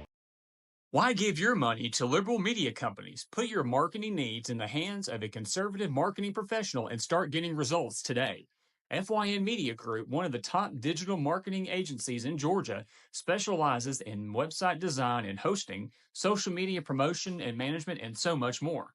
Visit FYNmediagroup.com or call 706-889-3564 for a free consultation. Welcome to El Rey Azteca Mexican Restaurant. We invite you to indulge your senses with our from-scratch authentic Mexican food. Whether you are hungry for fajitas or the El Rey Azteca burrito, we offer a wide variety of fine Mexican dishes, drinks, and desserts. Our inviting patio, indoor seating, and bar has a seat for everyone. So come to El Rey Azteca for delicious food, great drinks, good friends, and loads of fun in a casual and friendly atmosphere. Ladies, when you wear elegant jewelry, you become a force to be reckoned with. You shine brighter than the stars in the sky, and your inner beauty radiates like the sun. So embrace the magic, embrace the elegance, and let your jewelry be a reflection of your true, authentic self. My friends over at North Georgia Diamond know what a woman wants. Go see them for the perfect gift. And remember, when it comes to elegance, there's no such thing as too much. Come see us at North Georgia Diamond. We're igniting passion one sparkle at a time.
In 1981, Reed Nicholson began selling tires out of an old barn in Mineral Bluff. Little did he know that he had just laid the groundwork for the most trusted names in automotive services in the Blue Ridge area. In 1997, Nicholson Tire Center became what it is today, holding the same values of faith, family, and great customer service. 2 locations to serve you, and the Blue Ridge location is currently expanding to offer fast service and the largest U-Haul provider in Georgia. Nicholson Tire Center, Blue Ridge, and Mineral Bluff.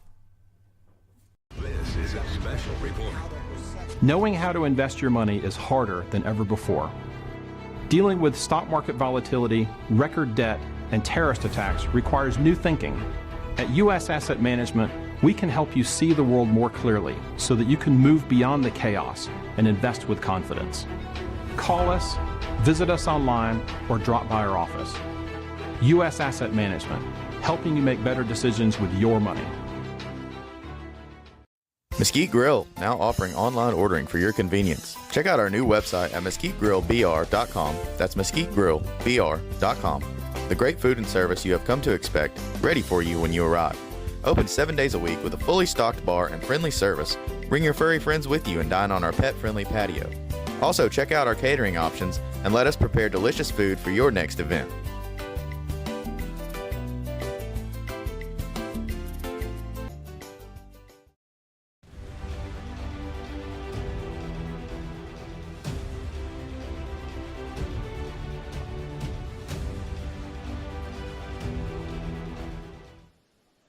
All right, folks, we're back. I'm your host, BKP. You're watching BKP Politics on voiceofruralamerica.com.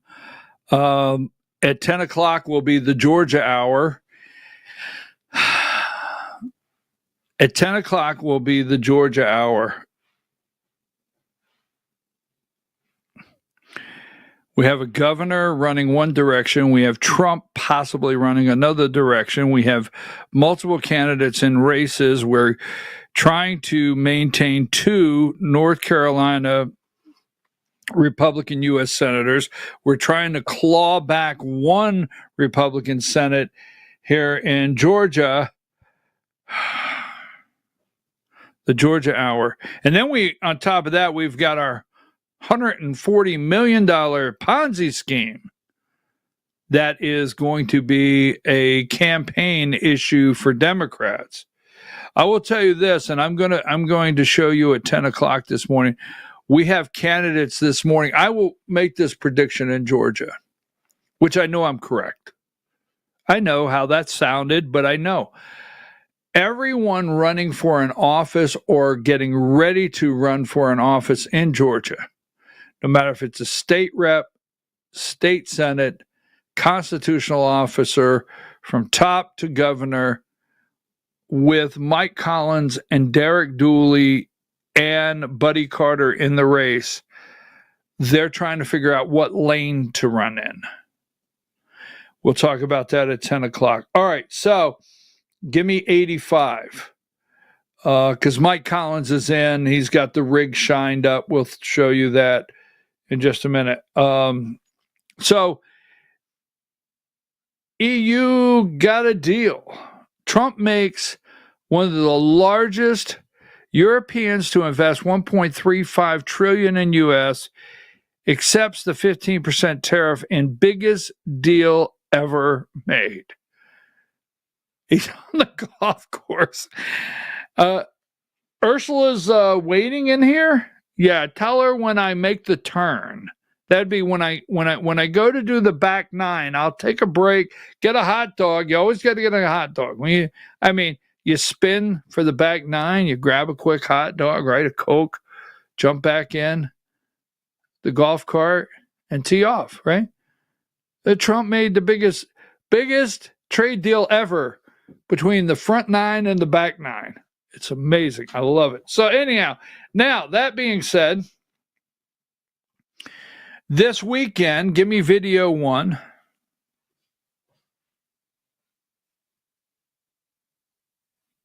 Could I just interrupt for 1 second? Are you still talking about Jeffrey Epstein?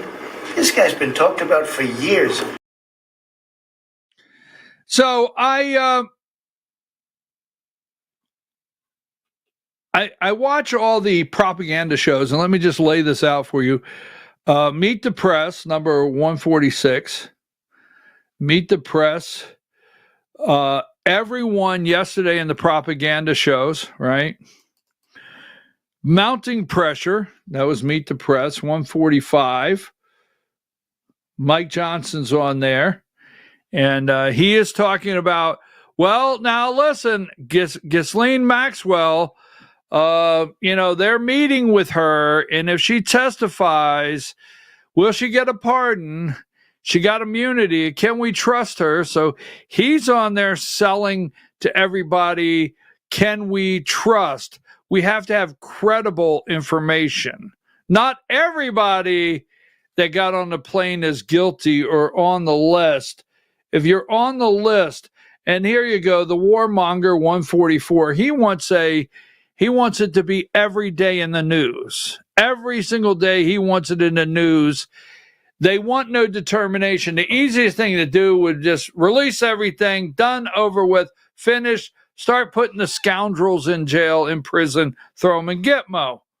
But he wants a special counsel, so we can have it on there. Here is ABC. Here's Tillis out of North Carolina, number 143. Release the damn files, ABC.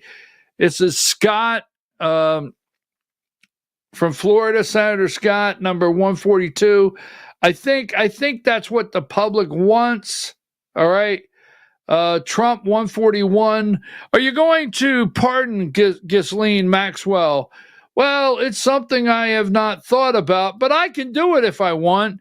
And then ABC and NBC, I think it's NBC or Fox, they had Thomas Massey on 140, right? Now, I'm going to tell you something interesting about CBS momentarily. So Fox News, they all did the, I thought I had a Fox News when I don't, but that's all right. Fox News, ABC, Meet the Press, Epstein, almost an hour. CBS did nothing, zero. CBS did absolutely nothing, zero. Now, this morning and yesterday, it's Gaza, right? And the starving children and humanitarian aid. But CBS did nothing. Now, I don't know. It seems interesting to me why Margaret Brennan and CBS would totally leave Epstein alone yesterday. I don't blame them for moving on, but nothing. All right. Now, that being said, how about this right here? Because I don't want to go into the Georgia Hour without this right here. I thought this was a great. You know the old, what do they say, Diane? When, give me 101, right? This is what happens when you bring a knife to a gunfight, right?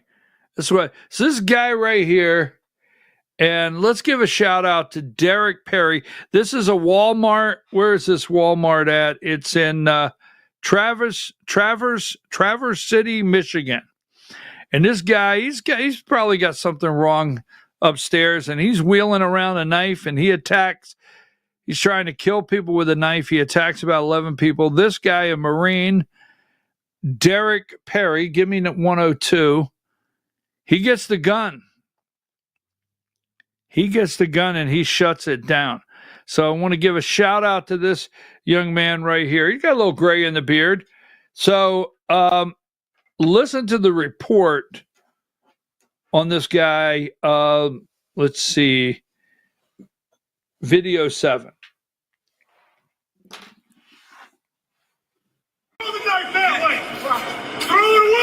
In Michigan, heart-stopping video that authorities say shows Good Samaritans, one apparently armed, confronting a lone attacker who just allegedly stabbed 11 people at a Traverse City Walmart Saturday.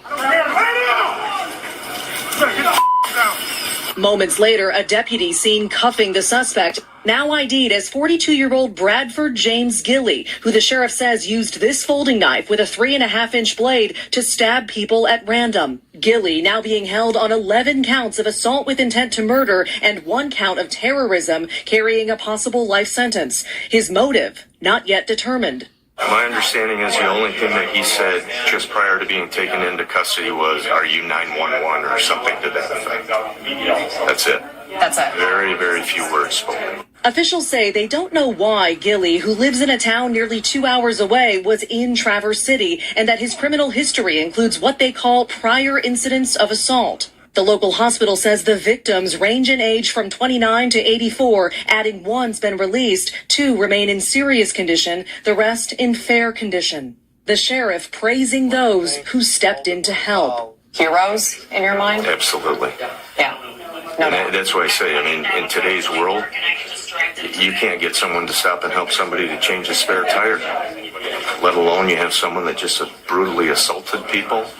Unbelievable. My hat goes off to each and every one of them. More praise. 101. There you go. The sheriff said hero. Absolutely. Absolutely. Derek, way to go. Saving lives. Fortunately, Derek was armed. That would be a gun. You notice they won't say that. They won't say. Now, what if, let's say the guy wouldn't drop the gun and Derek, the black man with a gun in Traverse City, Michigan, shot this guy. How would that have been reported? But anyhow, Derek said, drop the gun. And this is what happens when you bring a knife to a gunfight. So congratulations. I mean, just a real congratulations, hero status for Derek, saving lives up there, handling things. And law enforcement they're okay with that. There's a lot of law enforcement around the United States, and got to be careful with who we talk about, but they're okay with Americans being armed and prepared for these kind of situations to help out. They're okay with that. 106, I read the Dan Bongino. Well, wait a minute. Give me 96. We don't have time to work on this today, and we will tomorrow. All right? But yes, many of us read during my tenure here as the deputy director of the FBI, I have repeatedly relayed to you, that things are happening that might not be immediately visible, but are happening. So,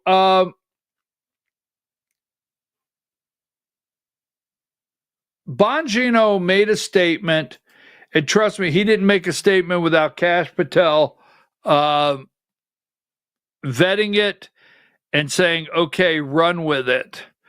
But he's trying to tell us, 106, we're working here. We see some things behind the line that you don't see. There's things here that are just shocking me. There's things here we can't talk about, but trust me, we're headed in the right direction. Now, I don't remember the CIA. Do you even know who the last CIA director was?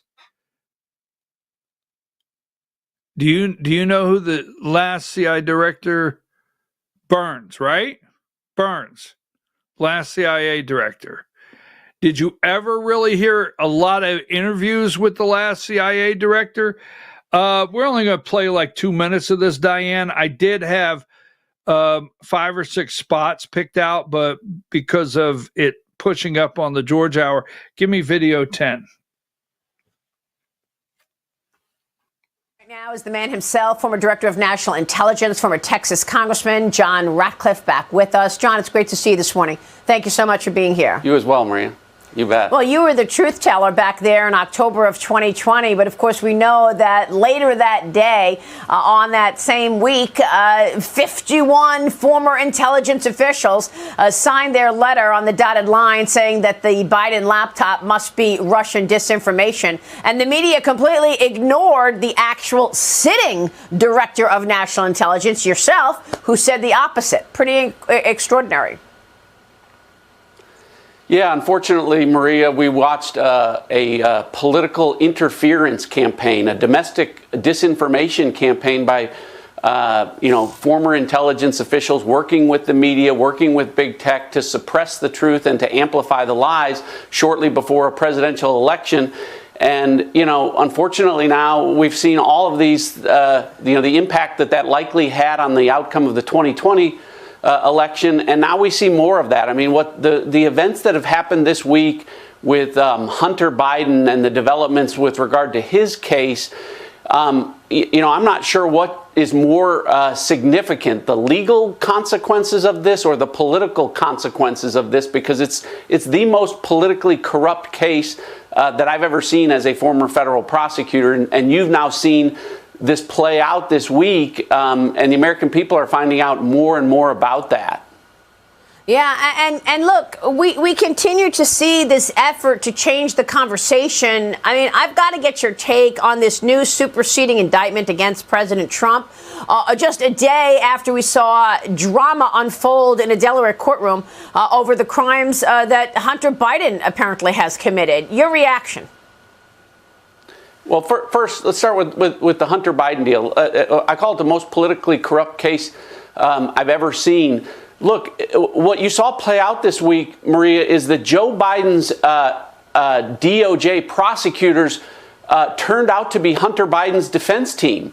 The lawyers that are supposed to be on opposite sides were on the same side.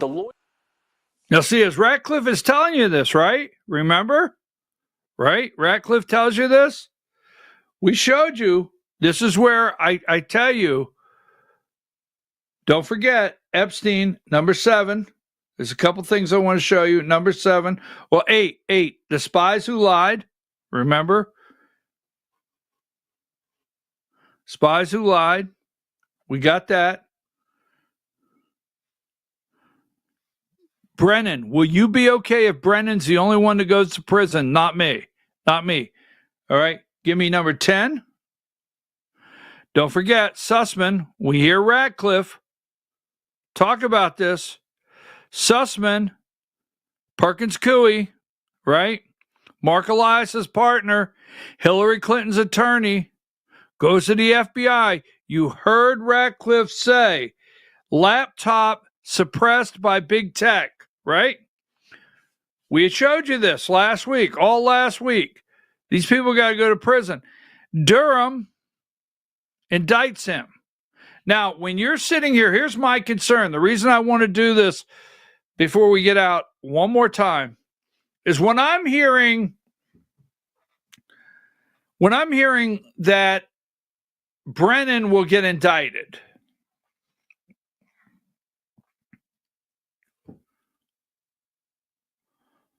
Likelihood Brennan gets indicted. Sussman got indicted. I mean, I don't want you to tell me anymore someone's going to get indicted. Sussman got indicted. And you know what? Sussman went to meet with the FBI as a citizen, private citizen, not the attorney for the DNC / Hillary Clinton campaign, which he lied, right? He lied. We know that. And then we have number 33, Jake Sullivan, right? Jake Sullivan, he got rewarded big time. He went on to the Biden administration. Jake Sullivan, for the Hillary Clinton campaign at the same exact time, went to the media. Slate was a Slate magazine, went to the media and planted the story on the Russian server that was in Trump Tower.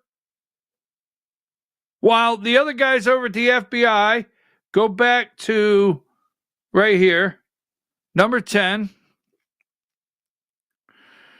Sussman acquitted on charges brought by special. He goes and he meets with who at the FBI? Number 11. Can't make this up. He meets with James Baker,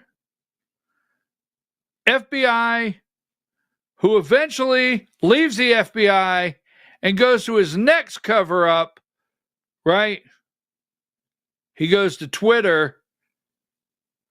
And then we heard Matt Taibbi last week say on the Twitter files that when they got in there and started reviewing everything, that Twitter basically, before Elon Musk bought it, basically had a lunchroom just for FBI, former FBI in there that they hired and brought over. You can't make any of this up. So when I hear Brennan will likely get indicted, I'm like, Sussman got indicted. And then I hear Lindsey Graham say, well, we want to get a special counsel. We want a special. Why? For months and months of TV drama to go right into the 2026 when we know all this? Give me number 7. Don't forget, Epstein was a teacher, right? He was a math teacher. He did not have, don't forget, Michael Epstein did not have a degree. Jeffrey Epstein, why did I say Michael? Jeffrey Epstein did not have a degree in math and science when he was hired at the prestigious school, the Dalton School. He was hired by Bill Barr, Donald Barr. Bill Barr's dad hired the guy. Here he is right here. And I want to give you the one guy. Now, if you listen to Alex Jones, if you listen to Tucker Carlson, if you listen to Candace Owen, I don't know who you listen to out there, they will talk about this guy. But every single thing you hear about Epstein, okay? You hear, give me number 9, this is Bill Barr. That's Bill Barr. Donald Barr hired Jeffrey Epstein.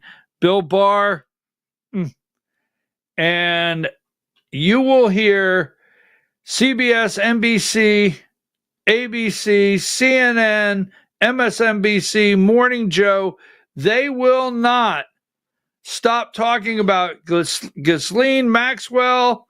They will not stop talking about Jeffrey Epstein, Donald Trump. Here is a name you will not hear. Give me number 48. You will not hear this name, Wexner, in any of the deep state corporate corrupt media reporting. Nowhere. All right. Wexner, chairman of Wexner Medical Center board and founder of brands named, this is Victoria's Secret, right?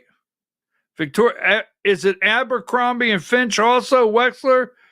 Victoria's Secret?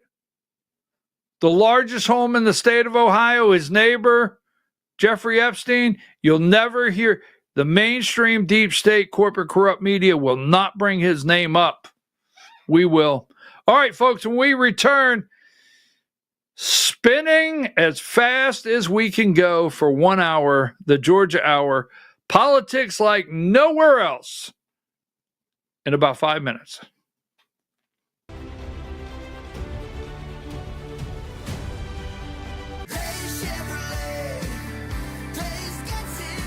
Massive truck discounts are back at Days Chevrolet in Jasper. Up to $10,000 off Silverado 1500s. Up to $5,000 off Silverado 2500s. Don't wait. Get them before they're gone. $10,000 off Silverado 1500s. $5,000 off Silverado 2500s at Days Chevrolet in Jasper. Days Chevrolet.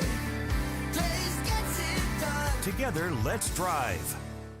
Larry's Body Shop in Ellijay. Family owned and operated since 1978. The latest in cutting-edge digital technology and state-of-the-art equipment allow our iCard Gold Class certified technicians to restore your vehicle. Our second-to-none customer service will work directly with your insurance company. Major accident or minor fender bender, we take the dents out of accidents. Larry's Body Shop, North Georgia's #1 body shop. Visit us at collisiondecision.com. Why give your money to liberal media companies? Put your marketing needs in the hands of a conservative marketing professional and start getting results today. FYN Media Group, one of the top digital marketing agencies in Georgia, specializes in website design and hosting, social media promotion and management, and so much more. Visit FYNmediagroup.com or call 706-889-3564 for a free consultation. Welcome to El Rey Azteca Mexican Restaurant. We invite you to indulge your senses with our from-scratch authentic Mexican food. Whether you are hungry for fajitas or the El Rey Azteca burrito, we offer a wide variety of fine Mexican dishes, drinks, and desserts. Our inviting patio, indoor seating, and bar has a seat for everyone. So come to El Rey Azteca for delicious food, great drinks, good friends, and loads of fun in a casual and friendly atmosphere. Ladies, when you wear elegant jewelry, you become a force to be reckoned with. You shine brighter than the stars in the sky, and your inner beauty radiates like the sun. So embrace the magic, embrace the elegance, and let your jewelry be a reflection of your true, authentic self. My friends over at North Georgia Diamond know what a woman wants. Go see them for the perfect gift. And remember, when it comes to elegance, there's no such thing as too much. Come see us at North Georgia Diamond. We're igniting passion one sparkle at a time.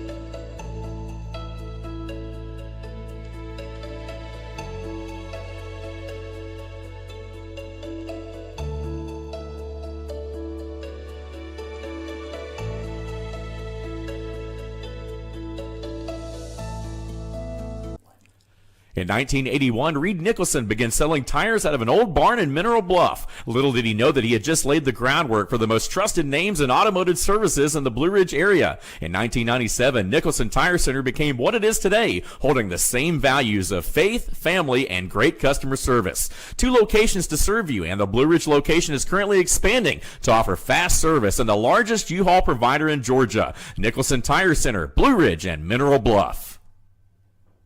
This is a special report. Knowing how to invest your money is harder than ever before. Dealing with stock market volatility, record debt, and terrorist attacks requires new thinking. At U.S. Asset Management, we can help you see the world more clearly so that you can move beyond the chaos and invest with confidence. Call us, visit us online, or drop by our office. U.S. Asset Management, helping you make better decisions with your money. Mesquite Grill, now offering online ordering for your convenience. Check out our new website at mesquitegrillbr.com. That's mesquitegrillbr.com. The great food and service you have come to expect, ready for you when you arrive. Open 7 days a week with a fully stocked bar and friendly service. Bring your furry friends with you and dine on our pet-friendly patio. Also, check out our catering options and let us prepare delicious food for your next event.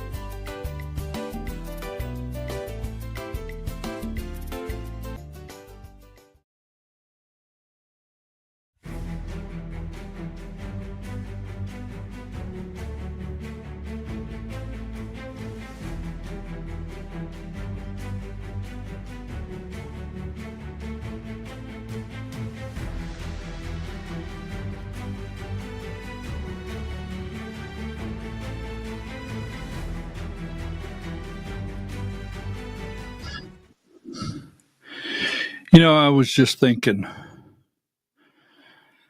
Diane, I seriously think that with this $140 million Ponzi scheme, I think I can get a Netflix series, right? Yeah. I mean, I think I could get a Netflix series. I think it could happen. Anyhow, you remember Movie of the Week? You remember the Movie of the Week? What did they used to have one? They used to have one Movie of the Week, right? Whew, wow. Georgia. So I'm your host, BKP. You're watching BKP Politics on Voice of... No, that's not right, Diane. Why did you let me do that? Let's roll the tape one more time.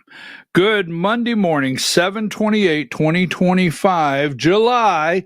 It's going to be hot out there in Georgia. I'm your host, BKP. It's time for the Georgia Hour on voiceofruralamerica.com. Hi, Diane. How are you? Diane, give me this one here. First of all, we're going to get into everything today. Did you really think...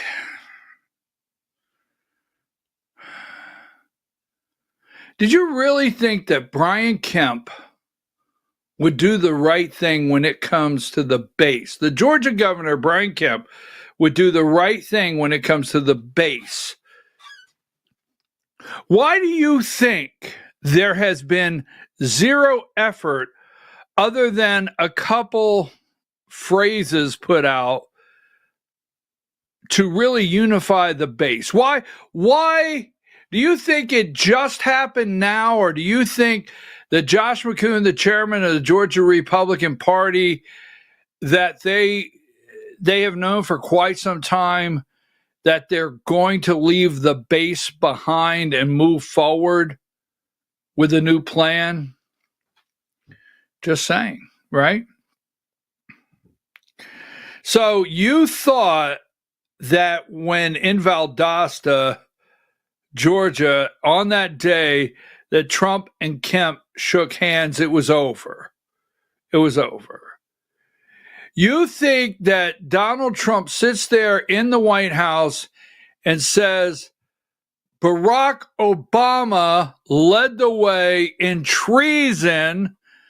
Hillary and Joe Biden were in the room, but he's forgiven Brian Kemp in Georgia for participating, in his eyes and mine and yours, in stealing the 2020 election. That's what you think. Okay, we'll see how that plays out in just a minute. So, yes, because 135. I told you some things Friday, and boom, just like that, they come true. But I do want to say this before we go any further.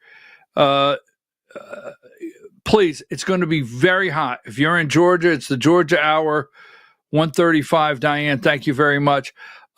Please be careful out there. Hydrate, find cool area. If you're working outside and you're no longer sweating and you start to feel chills, whatever it may be, caution, all right, in this kind of heat. Please be very cautious. Do not leave children in a car unattended, not even just to run in the store and come back. Don't do it. Don't leave pets in a car. Don't do it. Caution. And that's my man, Rodney. See, it's 4:30. Every morning, I only trust Rodney. Rodney's my weatherman every morning. That's where I get my weather from, Rodney in Atlanta. Take that down. Now, one more. I will do this. Friday, I left the show. Boom. I just said, Diane, end the show. And I'm sorry about that. I did. I could have come back and just said, have a great weekend. I could have. And that was on me. But I got a phone call saying that my son had tried to reach me 3 times, and it was very important. I thought something really bad had happened somewhere in the family. So I was worried. I have to be honest. But it turned out that Saturday morning, I have been babysitting a 5-year-old and a 7-year-old for let's see, Friday, Saturday, and most of the day Sunday. And give me that picture. I have 2 pictures, Diane. This is Tessa Jean. Dad, we got to go to the hospital. You got to get down here and help take care of the kids. This is Tessa Jean, Saturday morning at 6:55 a.m. And here's the second one. Saturday, I was at the hospital to see our 6th grandchild, Tessa Jean, and she's just absolutely beautiful. And congratulations to my son, my daughter-in-law, and the whole family. They're a beautiful family. So sorry about I'm out of here because I got a lot of messages, and there you go. So take that down. All right, he's in. Now, Friday, do you know Derek Dooley? Okay. Do you know Vince Dooley? Okay. Now, Diane, I didn't send this to you. I'm getting ready to send this to you right now. Don't get all bent out of shape. I know how you get, and it's Monday. No, I'm just joking. I hope she doesn't get. I don't think I sent this, Diane. I'm going to send it to you right now. I do not think I sent this. Now, so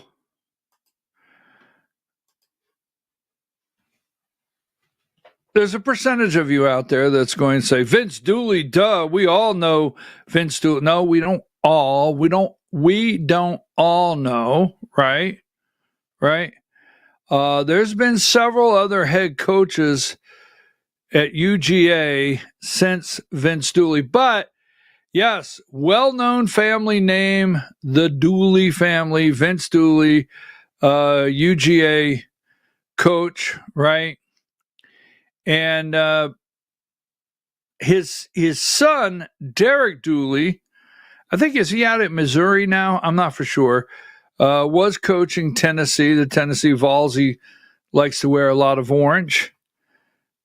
Brian Kemp is going to put Derek Dooley in the race. He has talked Derek Dooley into running for Senate. Now, why?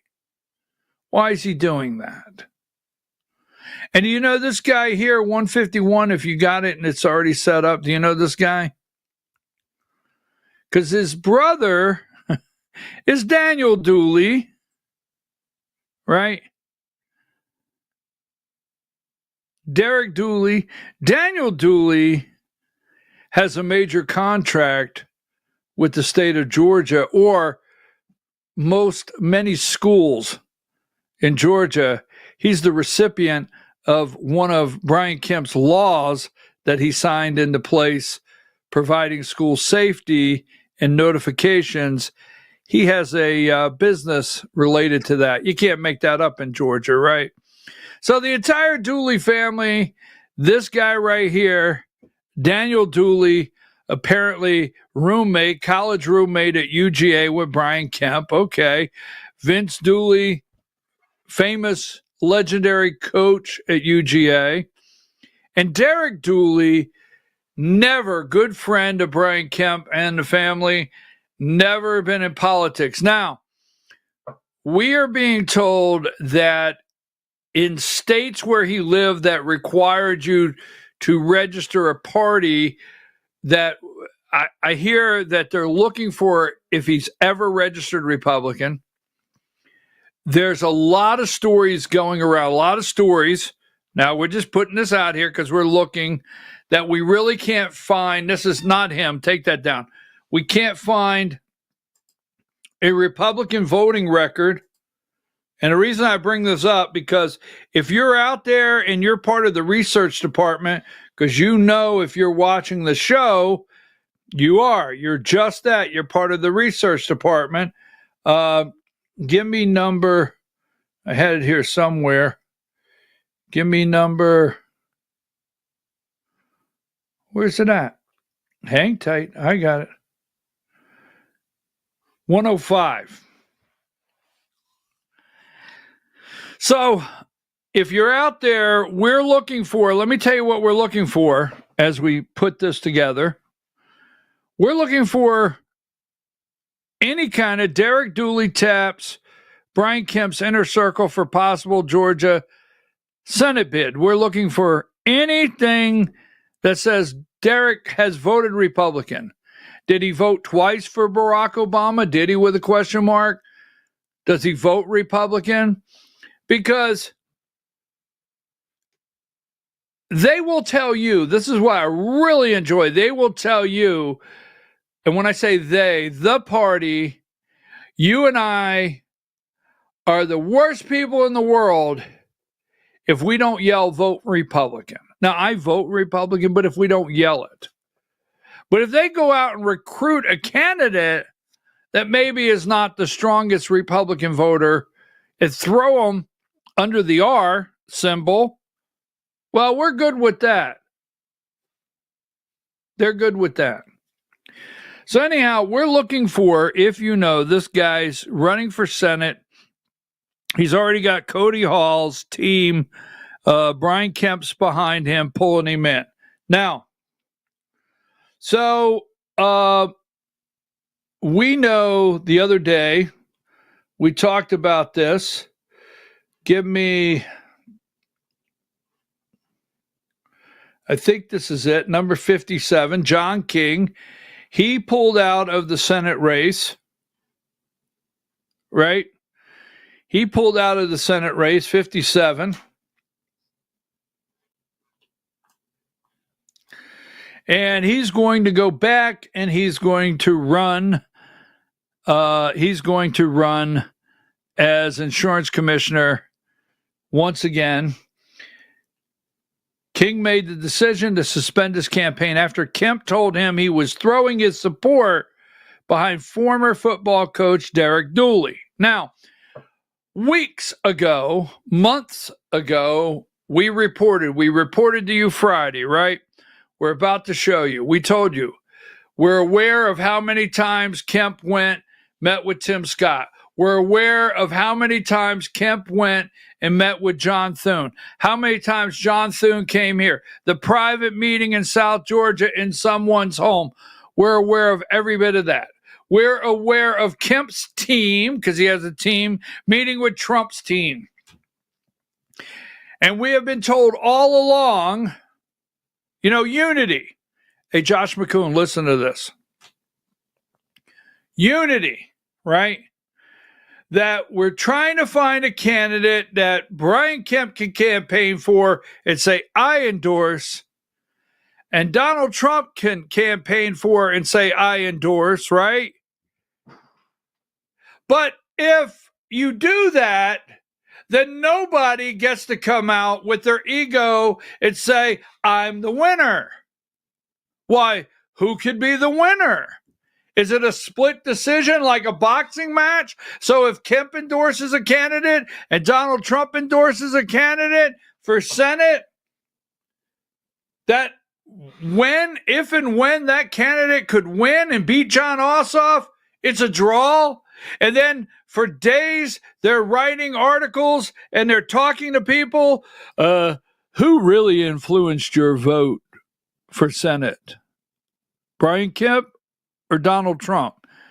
We know what that would be, but that's what we were told. They were searching for a candidate. Now, we need to unite. That's what we always get told. We need to unite in Georgia. We need to get behind our candidates.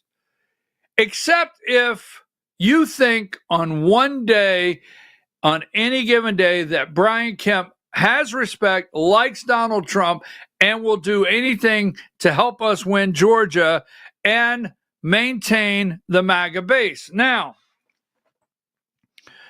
MAGA went out when Kemp ran for governor the second term, and they voted for him again. They held their nose. They were not going to vote for Stacey Abrams. They were not. And they went out and voted for Brian Kemp. Now, Brian Kemp has never, since 2018, getting elected and getting booed off the stage at the Georgia Republican Party, Brian Kemp has never said to me, thank you to MAGA. Thank you to the base. Really, he hasn't. This is a stick right in the eye of Donald Trump once again, and that's who Brian Kemp is. He wants to prove that he controls. He even tries to control race for mayor in Sandy Springs. We'll bring that one up. So he calls, we told you this, he calls John King and says, hey, I'm behind Dooley. And then 58, all right, so he dropped out. King made this decision to suspend his campaign after Kemp told him he was throwing his support behind Dooley for Senate. Number 59. All right. The meeting was part of behind-the-scenes effort by Kemp to lay the groundwork for Dooley's campaign. Kemp also called Buddy Carter and Mike Collins, other Dooley rivals, to tell them he won't support their campaigns. So last week, right, Brian Kemp goes out. He says, you know what? Mike Collins, I'm not supporting your campaign. Buddy Carter, I'm not supporting your campaign. I'm going to let you know right now, I'm supporting Dooley. Who? Derek Dooley. Who? That's right. Now, Brian Kemp told all of his donors to stay on the sideline. He would let them know when to get in. Yes, he did. Down at Sea Island, he told the donors many times, the donors that he controls, he told them, hold the sideline. I will tell you when to get in. Now, Brian Kemp is going to try to pull all the cash he can into Georgia with his cash and run Derek Dooley. Now, I will tell you this. If Derek Dooley wins and beats Mike Collins in the primary and goes on to run against Jon Ossoff, MAGA will not respond for Derek Dooley. Tell you now, I did not say, and you will not have me on tape saying, I have never told the voters to stay home. I will not today. I don't tell the voters what to do. If Derek Dooley is the nominee for the Republican Party over Mike Collins, now I'm not endorsing Mike Collins, relax, because I've already got messages. There's no way I'm supporting Mike Collins. Okay, that's politics, that's fine. But if Mike Collins runs the America First Donald Trump MAGA campaign and actually looks at MAGA in that truck and gets out of there and says, hey, I'm your guy, you can trust me, and Dooley's the candidate, MAGA will turn.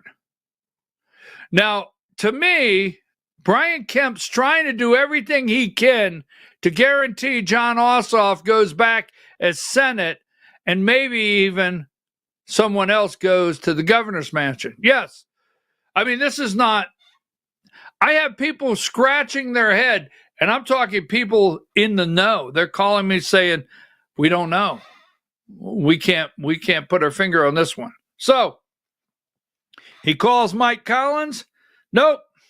All right. Not supporting you. Carter says politicians don't elect senators. King said Thursday he is instead running for re-election. Kemp's push to clear the field. He tried to get everybody out. He tried to get Mike Collins out. He tried to get Buddy Carter out. Give me number 60. In a private meeting with King, Kemp cited the commissioner's sluggish fundraising. Kemp also called Collins, who is expected to enter the race within days, Thursday to deliver a similar message about the support for Dooley.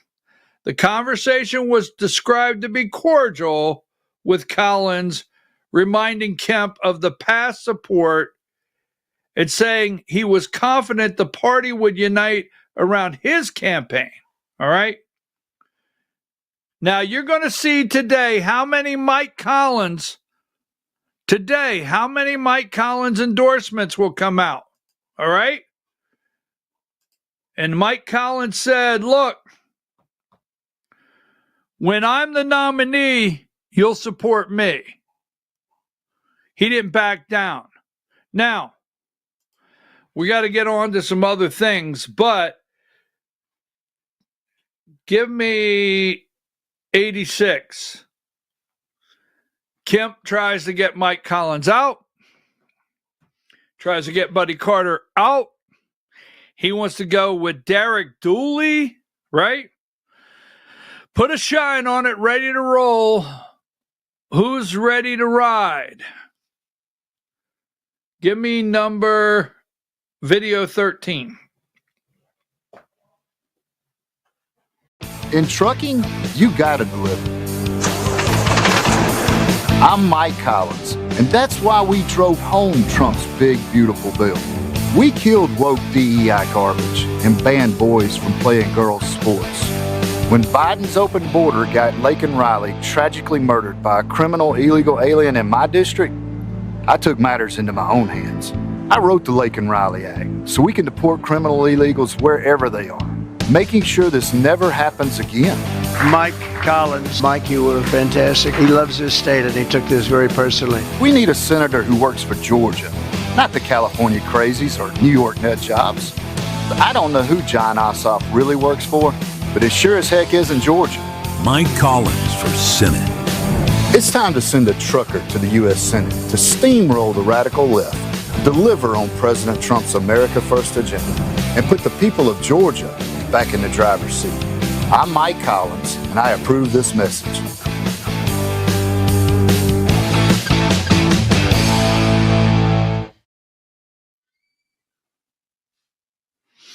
Whether he's endorsed, now there's something about that trailer I want you to see.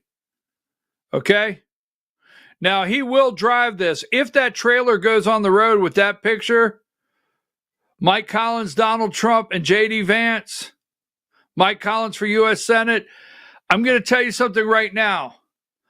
Mike Collins I think we'll get Donald Trump's endorsement. I think he will. I think Trump will enjoy beating Brian Kemp. I think Kemp would love to beat Donald Trump. That's what this is going to come down to. But Mike Collins, keep this in mind, he does not need, in the U.S. Senate race for Republican in Georgia, he doesn't need Donald Trump's endorsement. He's not saying no, but he doesn't need it. He's done this before. I think he will get the endorsement. Give me 104, because this is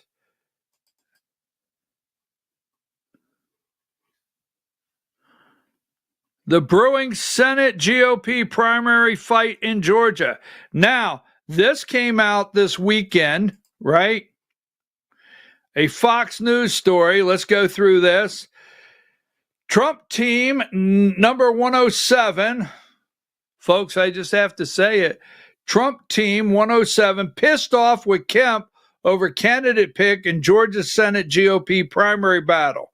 Republicans aim to expand the Senate majority by unseating vulnerable Democrat Jon Ossoff. Brian Kemp of Georgia on Doge's mission. We cannot continue to have government as we have in the past. Now, number 108. President Donald Trump's political team and top advisors to Republican Governor Brian Kemp of Georgia apparently aren't on the same page when it comes to key southeastern battleground states' Republican Senate primary. The race is crucial for Republicans aiming to expand the seat, take out Jon Ossoff, who is running for re-election in the state that Trump narrowly carried in last year's election. Is viewed by the GOP as the most vulnerable Democrat seeking re-election next year's midterm. So they have him as the most vulnerable Democrat, all right? Most vulnerable. Instead of Brian Kemp's team and Donald Trump's team settling on Mike Collins, and I want you to be clear, this is not an endorsement of Mike Collins for Senate, but instead of them settling on that, Kemp does not care for MAGA, all right? He does not. MAGA, America First, Kemp did not attend any rallies, all right? Kemp he has not, for years, he has not attended the Republican Party of Georgia State Convention. For years, he has not attended many events that the Georgia Republican Party holds. He went to the RNC convention, but did not participate. You know, usually your governor loves that microphone and to say the great state of Georgia, right? Cast its elect. No. Marty Kemp and Brian Kemp, they addressed the delegates. They participated that way at the hotel, but not really at the convention. The race is crucial. Now, this is, when I say easily, the most vulnerable senator to take out, but we're going to fight, is what Kemp's saying. Kemp, a popular two-term conservative governor whom Trump had heavily criticized in the past. He's not a conservative governor. Fox News, he is not a conservative governor. Was courted by national Republicans to take on Ossoff, but Kemp, who is term limited, announced earlier this year he would pass on the Senate run. He thinks he's going to be the front runner in 2028 for the presidential. Give me number 109. Sources in Trump's political orbit and Republican sources in Georgia confirmed to Fox News that there was an argument between the president's political operation and Kemp's team, that they would work together. Okay, there was an agreement. Back up before the argument. Sources in Trump's political orbit, sorry about that, and Republican sources in Georgia confirmed they had an agreement. Kemp Kemp's team and Trump's team, they had an agreement to work together to find a candidate that can unify behind to take Ossoff out. So they were supposed to be finding a candidate both of them could be happy with. Brian Kemp says, those sources also confirmed that Kemp and Trump, the ultimate kingmaker in GOP politics, met 2 weeks ago to discuss the Senate race. They did. Yeah. Kemp don't care. He doesn't care. But when the governor floated the name of former University of Tennessee football coach Derek Dooley, a source close to the president's political team said they were told to stand down because Trump's team wasn't ready to move forward on anybody. So Trump's team is saying, stand down. Stand down. Don't move forward with this. But when the governor floated the name of former Tennessee, right? They weren't, Coach Dooley, Trump's team wasn't ready to move forward with anybody. And when Kemp and his team did move forward with Dooley, it upset Trump's advisors, who, according to a source, were already pretty annoyed that Kemp had passed earlier this year on taking on Ossoff. So, 110. We had a deal to work together, a top political source in the Trump orbit told Fox News on Friday. Kemp went out on his own, which has frustrated and pissed off the Trump orbit. That's what you're being told, okay? So, Derek Dooley, number 105, is Trump's pick. Derek Dooley, 105, my apology, is Governor Brian Kemp's pick to run for Senate. I don't know him. Do you know him? Do you know his political background? Now, I'm not saying that they have to have this, but I'm going to tell you what they're doing because I got to move on, and we'll get into this tomorrow in much more depth. But everything I told you about what's going on here, I told you this Friday, all right? Apparently, they were going to look for a candidate to unify. Here's what they're trying to do. They're trying to Tommy Tuberville this guy here. They think they can Tommy Tuberville from Alabama Derek Dooley. That's what they think. And they think you'll pass by that he wore orange at Tennessee. There's some UGA fans that would. Now he wore your orange one day. Just the fact that he put that orange on. This is to me, this is a total disaster. It may come out, question mark. Our research team, I've gotten some messages. There is a business conflict where Brian Kemp just passed a law that his brother, the other Dooley in the family, was able to take advantage of. We'll talk about that tomorrow. We are waiting for his official announcement, but we know Brian Kemp called Mike Collins, called Buddy Carter, got John King back over at the insurance commissioner's office because he said he's going to throw his hat behind this guy here. Brian Kemp told the donors to wait. Brian Kemp, what day did you think Brian Kemp supported America First, MAGA, Donald Trump? What day was that? Do you remember? Because it didn't happen for me. I never lost my focus, never thought for 1 minute that Brian Kemp and Marty Kemp like anything to do with Donald J. Trump. Now, that being said, everyone, give me these two guys here, number 69.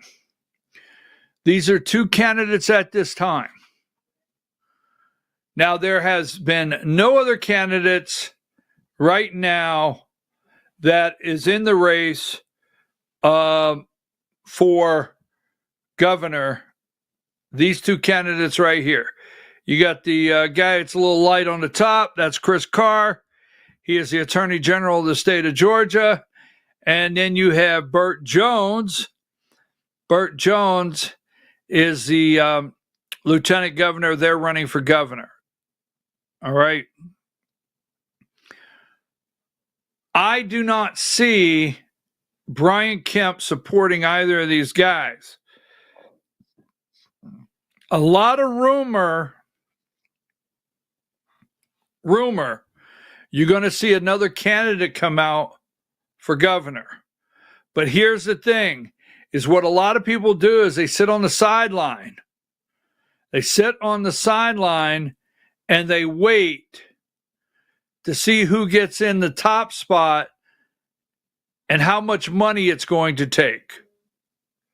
I mean, I was told the other day there was a couple people floating out running for Senate, but when I say they only had about $5 million to put into the race. And when they, Mike Collins getting in and Dooley getting in and Buddy Carter, $5 million is not going to cut. And you're not going to be able to raise the kind of money some of these outliers. So I would say after Dooley gets in and Mike Collins, the Senate race should be set. All right. I'm not for sure. Don't get shocked to see someone else get in the governor's race. A spoiler, a third person, or someone Kemp will endorse. Because odds are, if he worked on a Senate candidate, he might be working on a governor candidate, because Kemp already has a lieutenant governor candidate that he's supporting. Yes, we'll get in. Kemp wants to run every office in the state of Georgia. He wants to leave but still be in charge of everything in the state of Georgia. He doesn't want to lose that power, and he wants to be the front runner in 2028. So everyone, now this guy here, right? This guy here is running for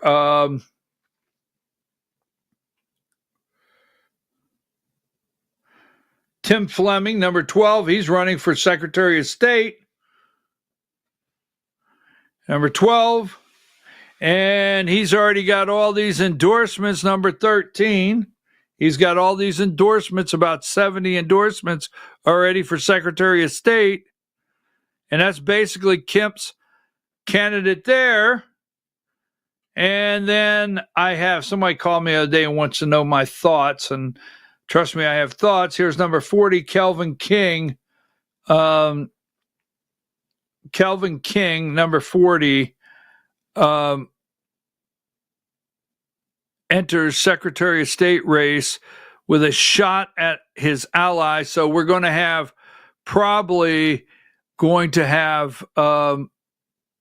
Gabriel Sterling running for Secretary of State also. So everyone in every race is trying to pick their lane. And got one more, and I want to go back to our Ponzi scheme that's floating around out there. There's a couple things on the Ponzi scheme. We got a lot to do this week. This guy has not announced Lieutenant Governor number 14. And I think there's a reason. Greg Dolezal has not officially announced that he's running for lieutenant governor. He's a state senator.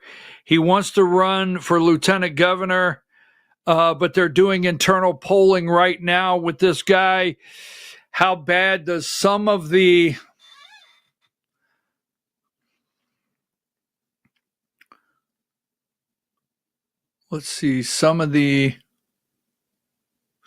controversy? No.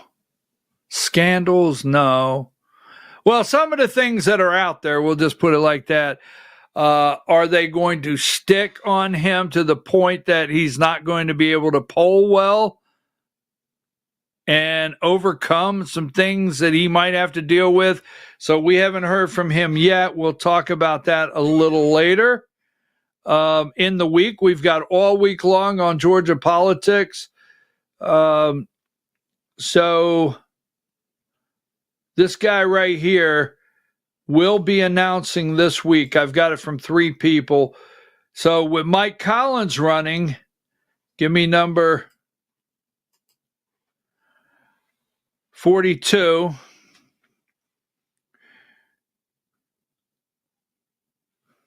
Come here. What are you doing here?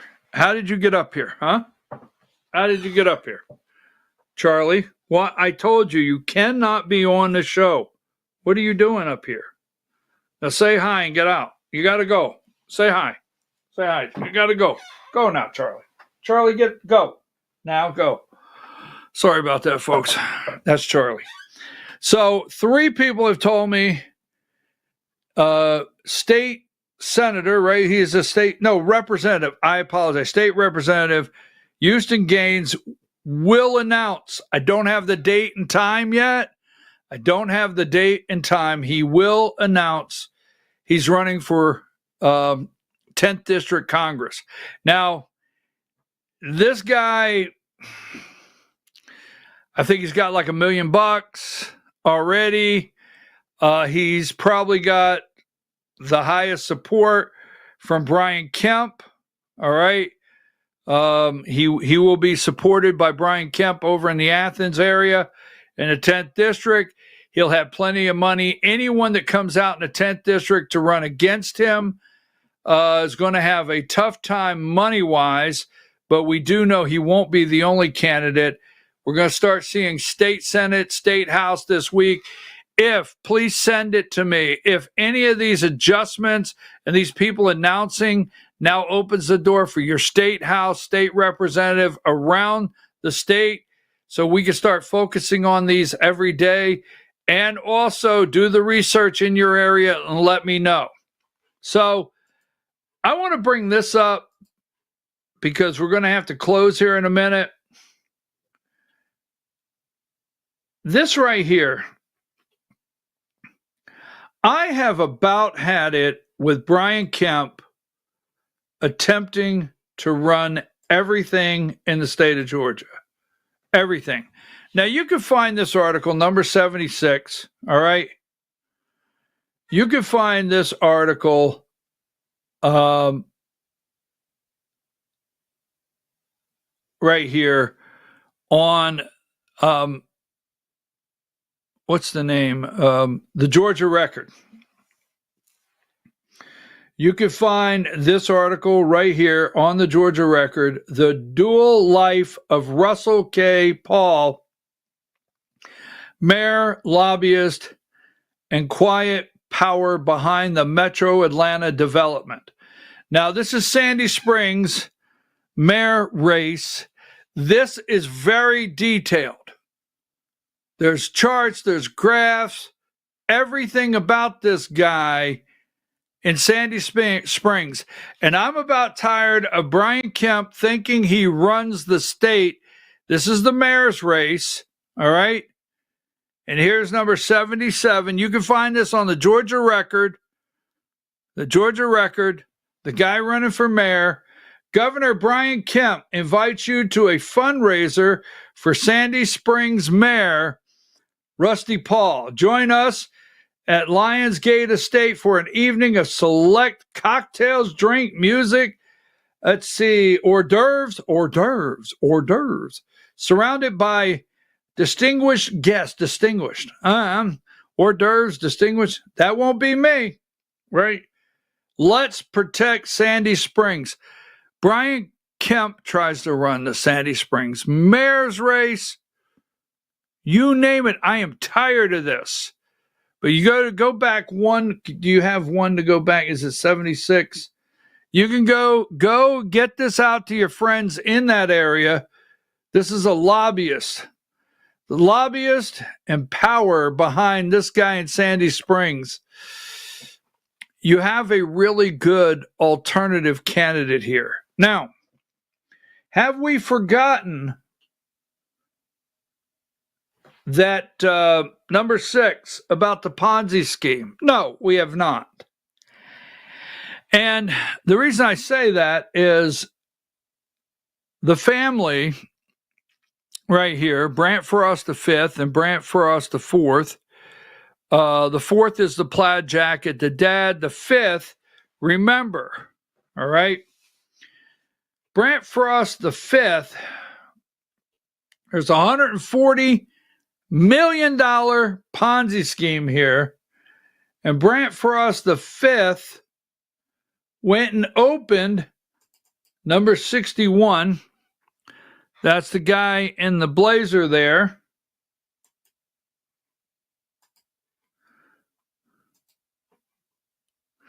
This will not go away. This will not go away, and I'm going to show you why.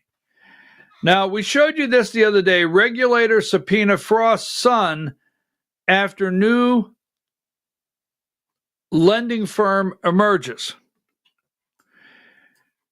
Now, the receiver, the FBI, the investigators, and don't forget, the Secretary of State's office, Brad Raffensperger's office, has an investigation going now. All right? Now, we have one report from Gregory Hayes. Gregory Hayes will put his information up in just a minute, and we'll show you how to follow this. But we have one report which is very damaging. Now, at this time, there's not a report that officially says this guy right here, Brant Frost V, is named, or Jamie Sickert, their chief compliance officer. But don't think for a minute, because you have now, I think the chairman of the Georgia Republican Party every day hopes that this will go away, that things will start getting quiet down. But they're not going to, and I'm going to show you one of the many reasons it's not going to quiet down. Because there's going to be developments. Now, first of all, this guy right here, I don't know,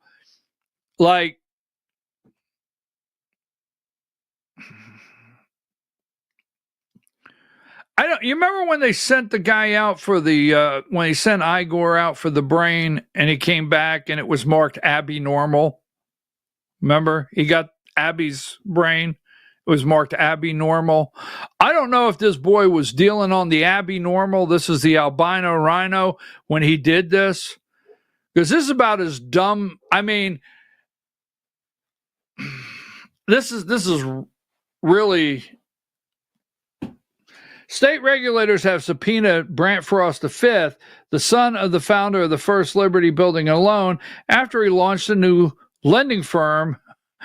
He launched a new lending firm, and they have subpoenaed all of his records. Heartland Capital. Can you give me... I don't know... It's okay. Let me see if I can find it here. Heartland Capital. I don't have a lot of time, but I want to show you this. And then I'm going to show you something else. The reason this will not go away. No matter what they tell you, it's not going away. I'm going to want 49 in a minute. And we are going to do our two websites. We're going to show you two websites this morning we want you to see. So I will need 49. But I think right now, give me 82. I think this is it if you can. So this guy right here, why did he do it?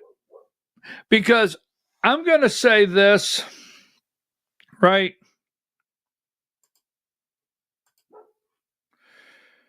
Right here on the screen, you can't see it, but it's Heartland Capital, all right, Noonan, Georgia, Edwin Brant Frost V. Coweta County, mortgage and non-mortgage loan brokers.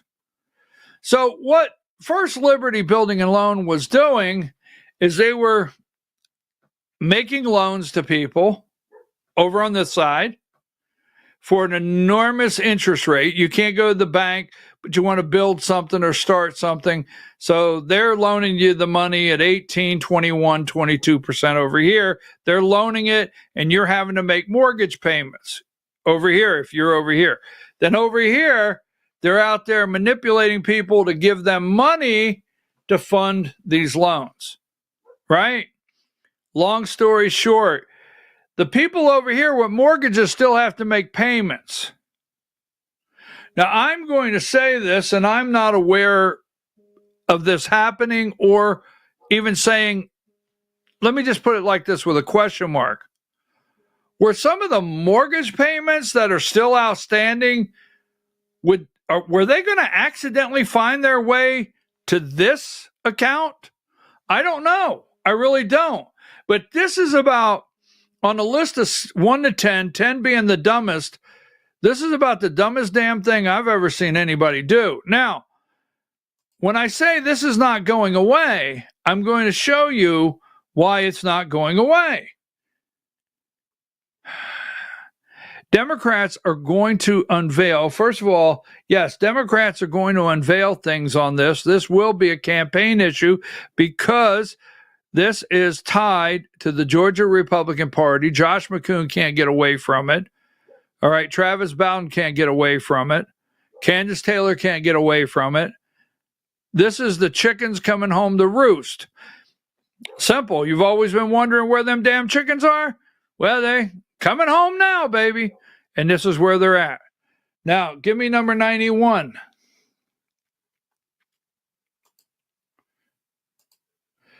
Now, this is Representative, okay? This is Representative David Scott. Now, I'm not highlighting a Democrat. I don't support Democrats. But the fact that First Liberty went unchecked for so long is completely unacceptable. The people of Georgia, whose future was shattered by the massive $140 million Ponzi scheme, deserve transparency and real accountability, not silence. Read my letter. Now, demanding answers. Okay, Democrat, yes. David Scott, yes, not a good guy. But a member of Congress, yes. A member of Congress that sits on this committee, yes. A member of Congress that sits on this committee in Georgia, all of them, yes. Okay? Now, this is the letter. We're not going to take the time to read it, but 92. He sends Paul Atkins, the chairman of the Security and Exchange Commission. Now, whether you're a ranking member or a minority member on a committee or the majority members of the committee, you're on this committee, and when you get a letter from someone on your committee, so here you go, 92, 93, look at this letter. Take the time to read it, all right?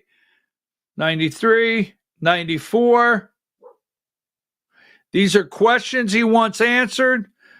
When and how did SEC first become aware of First Liberty's operations? How frequently was First Liberty examined by the SEC in the past 10 years? And were the findings and why were red flags missed? These are questions the congressman's sending. He wants answers to. Now, I don't know that he'll get them, but he's asking. What federal and state warning, audit findings, or whistleblower reports related to First Liberty existed within the SEC prior to July 10, 2025 enforcement action? Were any ignored or downplayed by the SEC examiners? This is not going away, all right? Number 11, will the SEC require First Liberty or any of its executives to admit wrongdoing as part of any settlement or enforcement resolution?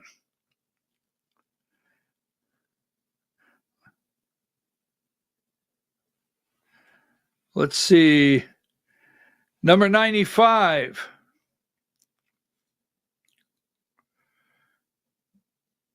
There's 18 questions that Congressman David Scott's office is asking the chairman of the SEC that he wants answers to in Georgia. Now, the reason I show you this, go back to 91, I have the people on the Republican side, well, there he is carrying Democrat water. I'm not carrying anybody's water. I didn't tell this guy to write this. But if you don't think the Democrats, because every single day, sooner or later, you will hear Brant Frost V either makes a deal, some kind of deal or is named. They're investigating all that now. How many of the family members, right? How many of the family members? They're investigating Krista Frost. Well, Krista didn't work there, and she's a nice lady, you know, and she's the mom. Let me tell you something. Krista Frost, obviously the mother, has no income. I just don't see where she had a part-time job. I don't think she was, worked at the dentist office. I don't know if she was a paralegal, but I think the cookie jar she was getting money out of at the home, because she said homemaker, I think that cookie jar that she was getting money out of, or the grocery money out of that jar, was coming from First Liberty Building and Loan. And I think she may have been aware of it. So you need to know right now, for anybody at the Georgia GOP Republican Party telling you that this is going to get tamped down, nothing to see here, it's going to go away, it's going to evaporate. That is a lie, folks. That is a flat out lie. Okay? If you don't think that Krista Frost is not already or will be very soon sitting in a room, and where did the $3,500 come from that you sent Candace Taylor? Candace returned it. Candace returned it. Candace returned it. That you sent Candace Taylor on June 10th. Where did that come from? Where did this one come from? Krista, this one here. Now, is this an allowance, or how much allowance did you get for the household? Oh, yeah, whether you like it or not, Krista's sitting there answering where that money came from. Brant, you just went out of the country. You just went out of the country. Where did this money come? Did you get a salary, or did you get bonuses? How did you get paid? Did you ever sit down, Brant, and write loan contracts with any of the investors? Did you, or did you ever write contracts with any of the investors yourself? Did you make loans yourself? All these things, they're all, oh yeah, Katie Frost. They will be sitting in, if not already, and getting scrutinized every single day. Somewhere, somehow, something will come out. There are stories flying all over the victims. Lawmakers are trying to run away from this as fast as they can. But let me tell you who's not run away from this. Josh McCoon at the Georgia Republican Party has not run away from this. They have not. None of the Frost family has been asked to resign, leave nicely. They will tell you the rumor, I got to use the word rumor, floating around is everybody's being told, just calm down, it's going to go away. That's what? By now, with everything that's happened, with them keeping it in the news like they are, this is a Democrat telling you it is going to be one of our campaign. Oh yeah, it's going to be one of our campaign. We're going to tie it to everybody we can find. So that being said, it's 11:01. Number 98, Burt Jones is going to have a kickoff, right? He's having a kickoff to his campaign August 26th, right there. I'm thinking about going. Give me 34. No, 49. I'm sorry, Diane. 49. Here's the receiver right here. I'm going to show you two things before we run. And you send me any messages. S. Gregory Hayes, right there, financial consultant. There's his phone number. He's the receiver. That's his email address. Right there. You see it. Phone number, everything. Any information? And go to the website. Do you have his website? They created a website. Did I send that? There you go. Thank you, Diane. She's got to switch some things around. I'm not patient. Here it is right here. Letters to the investors go down. This is the website. All you got to do is put First Liberty Building and loan, the website will come up in your search. Go down.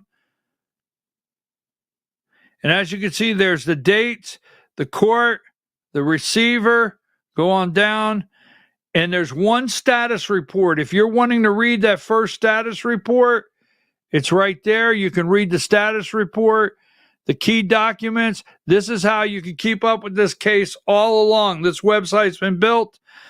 You go put in, if you go type in your search, First Liberty Building and Loan receiver, First Liberty Building and Loan receiver, this website will come up. You'll find it. All right. Now take that down. Now there's a group. I want to put my other one up. There's a group in North Georgia. Welcome to Mountain Legislative Watch. You can look them up. They have built this website, and there's a group. They get together. They're like a book club. I call them. This is my kind of book club. I love this book club because they get together and they read legislation and they discuss it and they update people on it throughout Georgia, even though the Georgia State Legislature is not in session right now. You can check how bills become a law, learn more about their group, the latest reports. You can get alerts. Scroll down. Welcome to Mountain Legislative Watch. You got to put that in right there. Mountain Legislative Watch. Go on down. They explain who they are. You can donate because you can donate to them, help pay their costs of their website, and there you go right there. Veteran-owned and operated website. And I know these veterans. I know these people. That's the only reason I'm advocating this website here is because if you don't know me, Diane knows this, and Diane has too. I have read Georgia state legislation for years and years, and I beg people, there's some good groups, but I beg people throughout the years, let's put some people together to read these bills, study these bills, and put out our finding. And they have stepped to the mark, and they're doing a great job. And you can become a member. You can join their group and help keep up with legislation. I support these people 100%. Now, Diane, I think that's all I have. Did I forget anything? Did I? Here's what I forgot, Diane. So, all right, 103. We're going to talk about this later in the week. The 2nd District. It's not talked about, but the 2nd District of Georgia, Sanford Bishop, it's time to get rid of him. I would love to see Chuck Hand run for Congress again. We're waiting to see if he's going to announce a run for Congress in the 2nd District. We'll talk about that more this week. And then last week, you guys make graphics and you send them to me, and I can't get to all of them. You guys are always sending me stuff. But here, 115.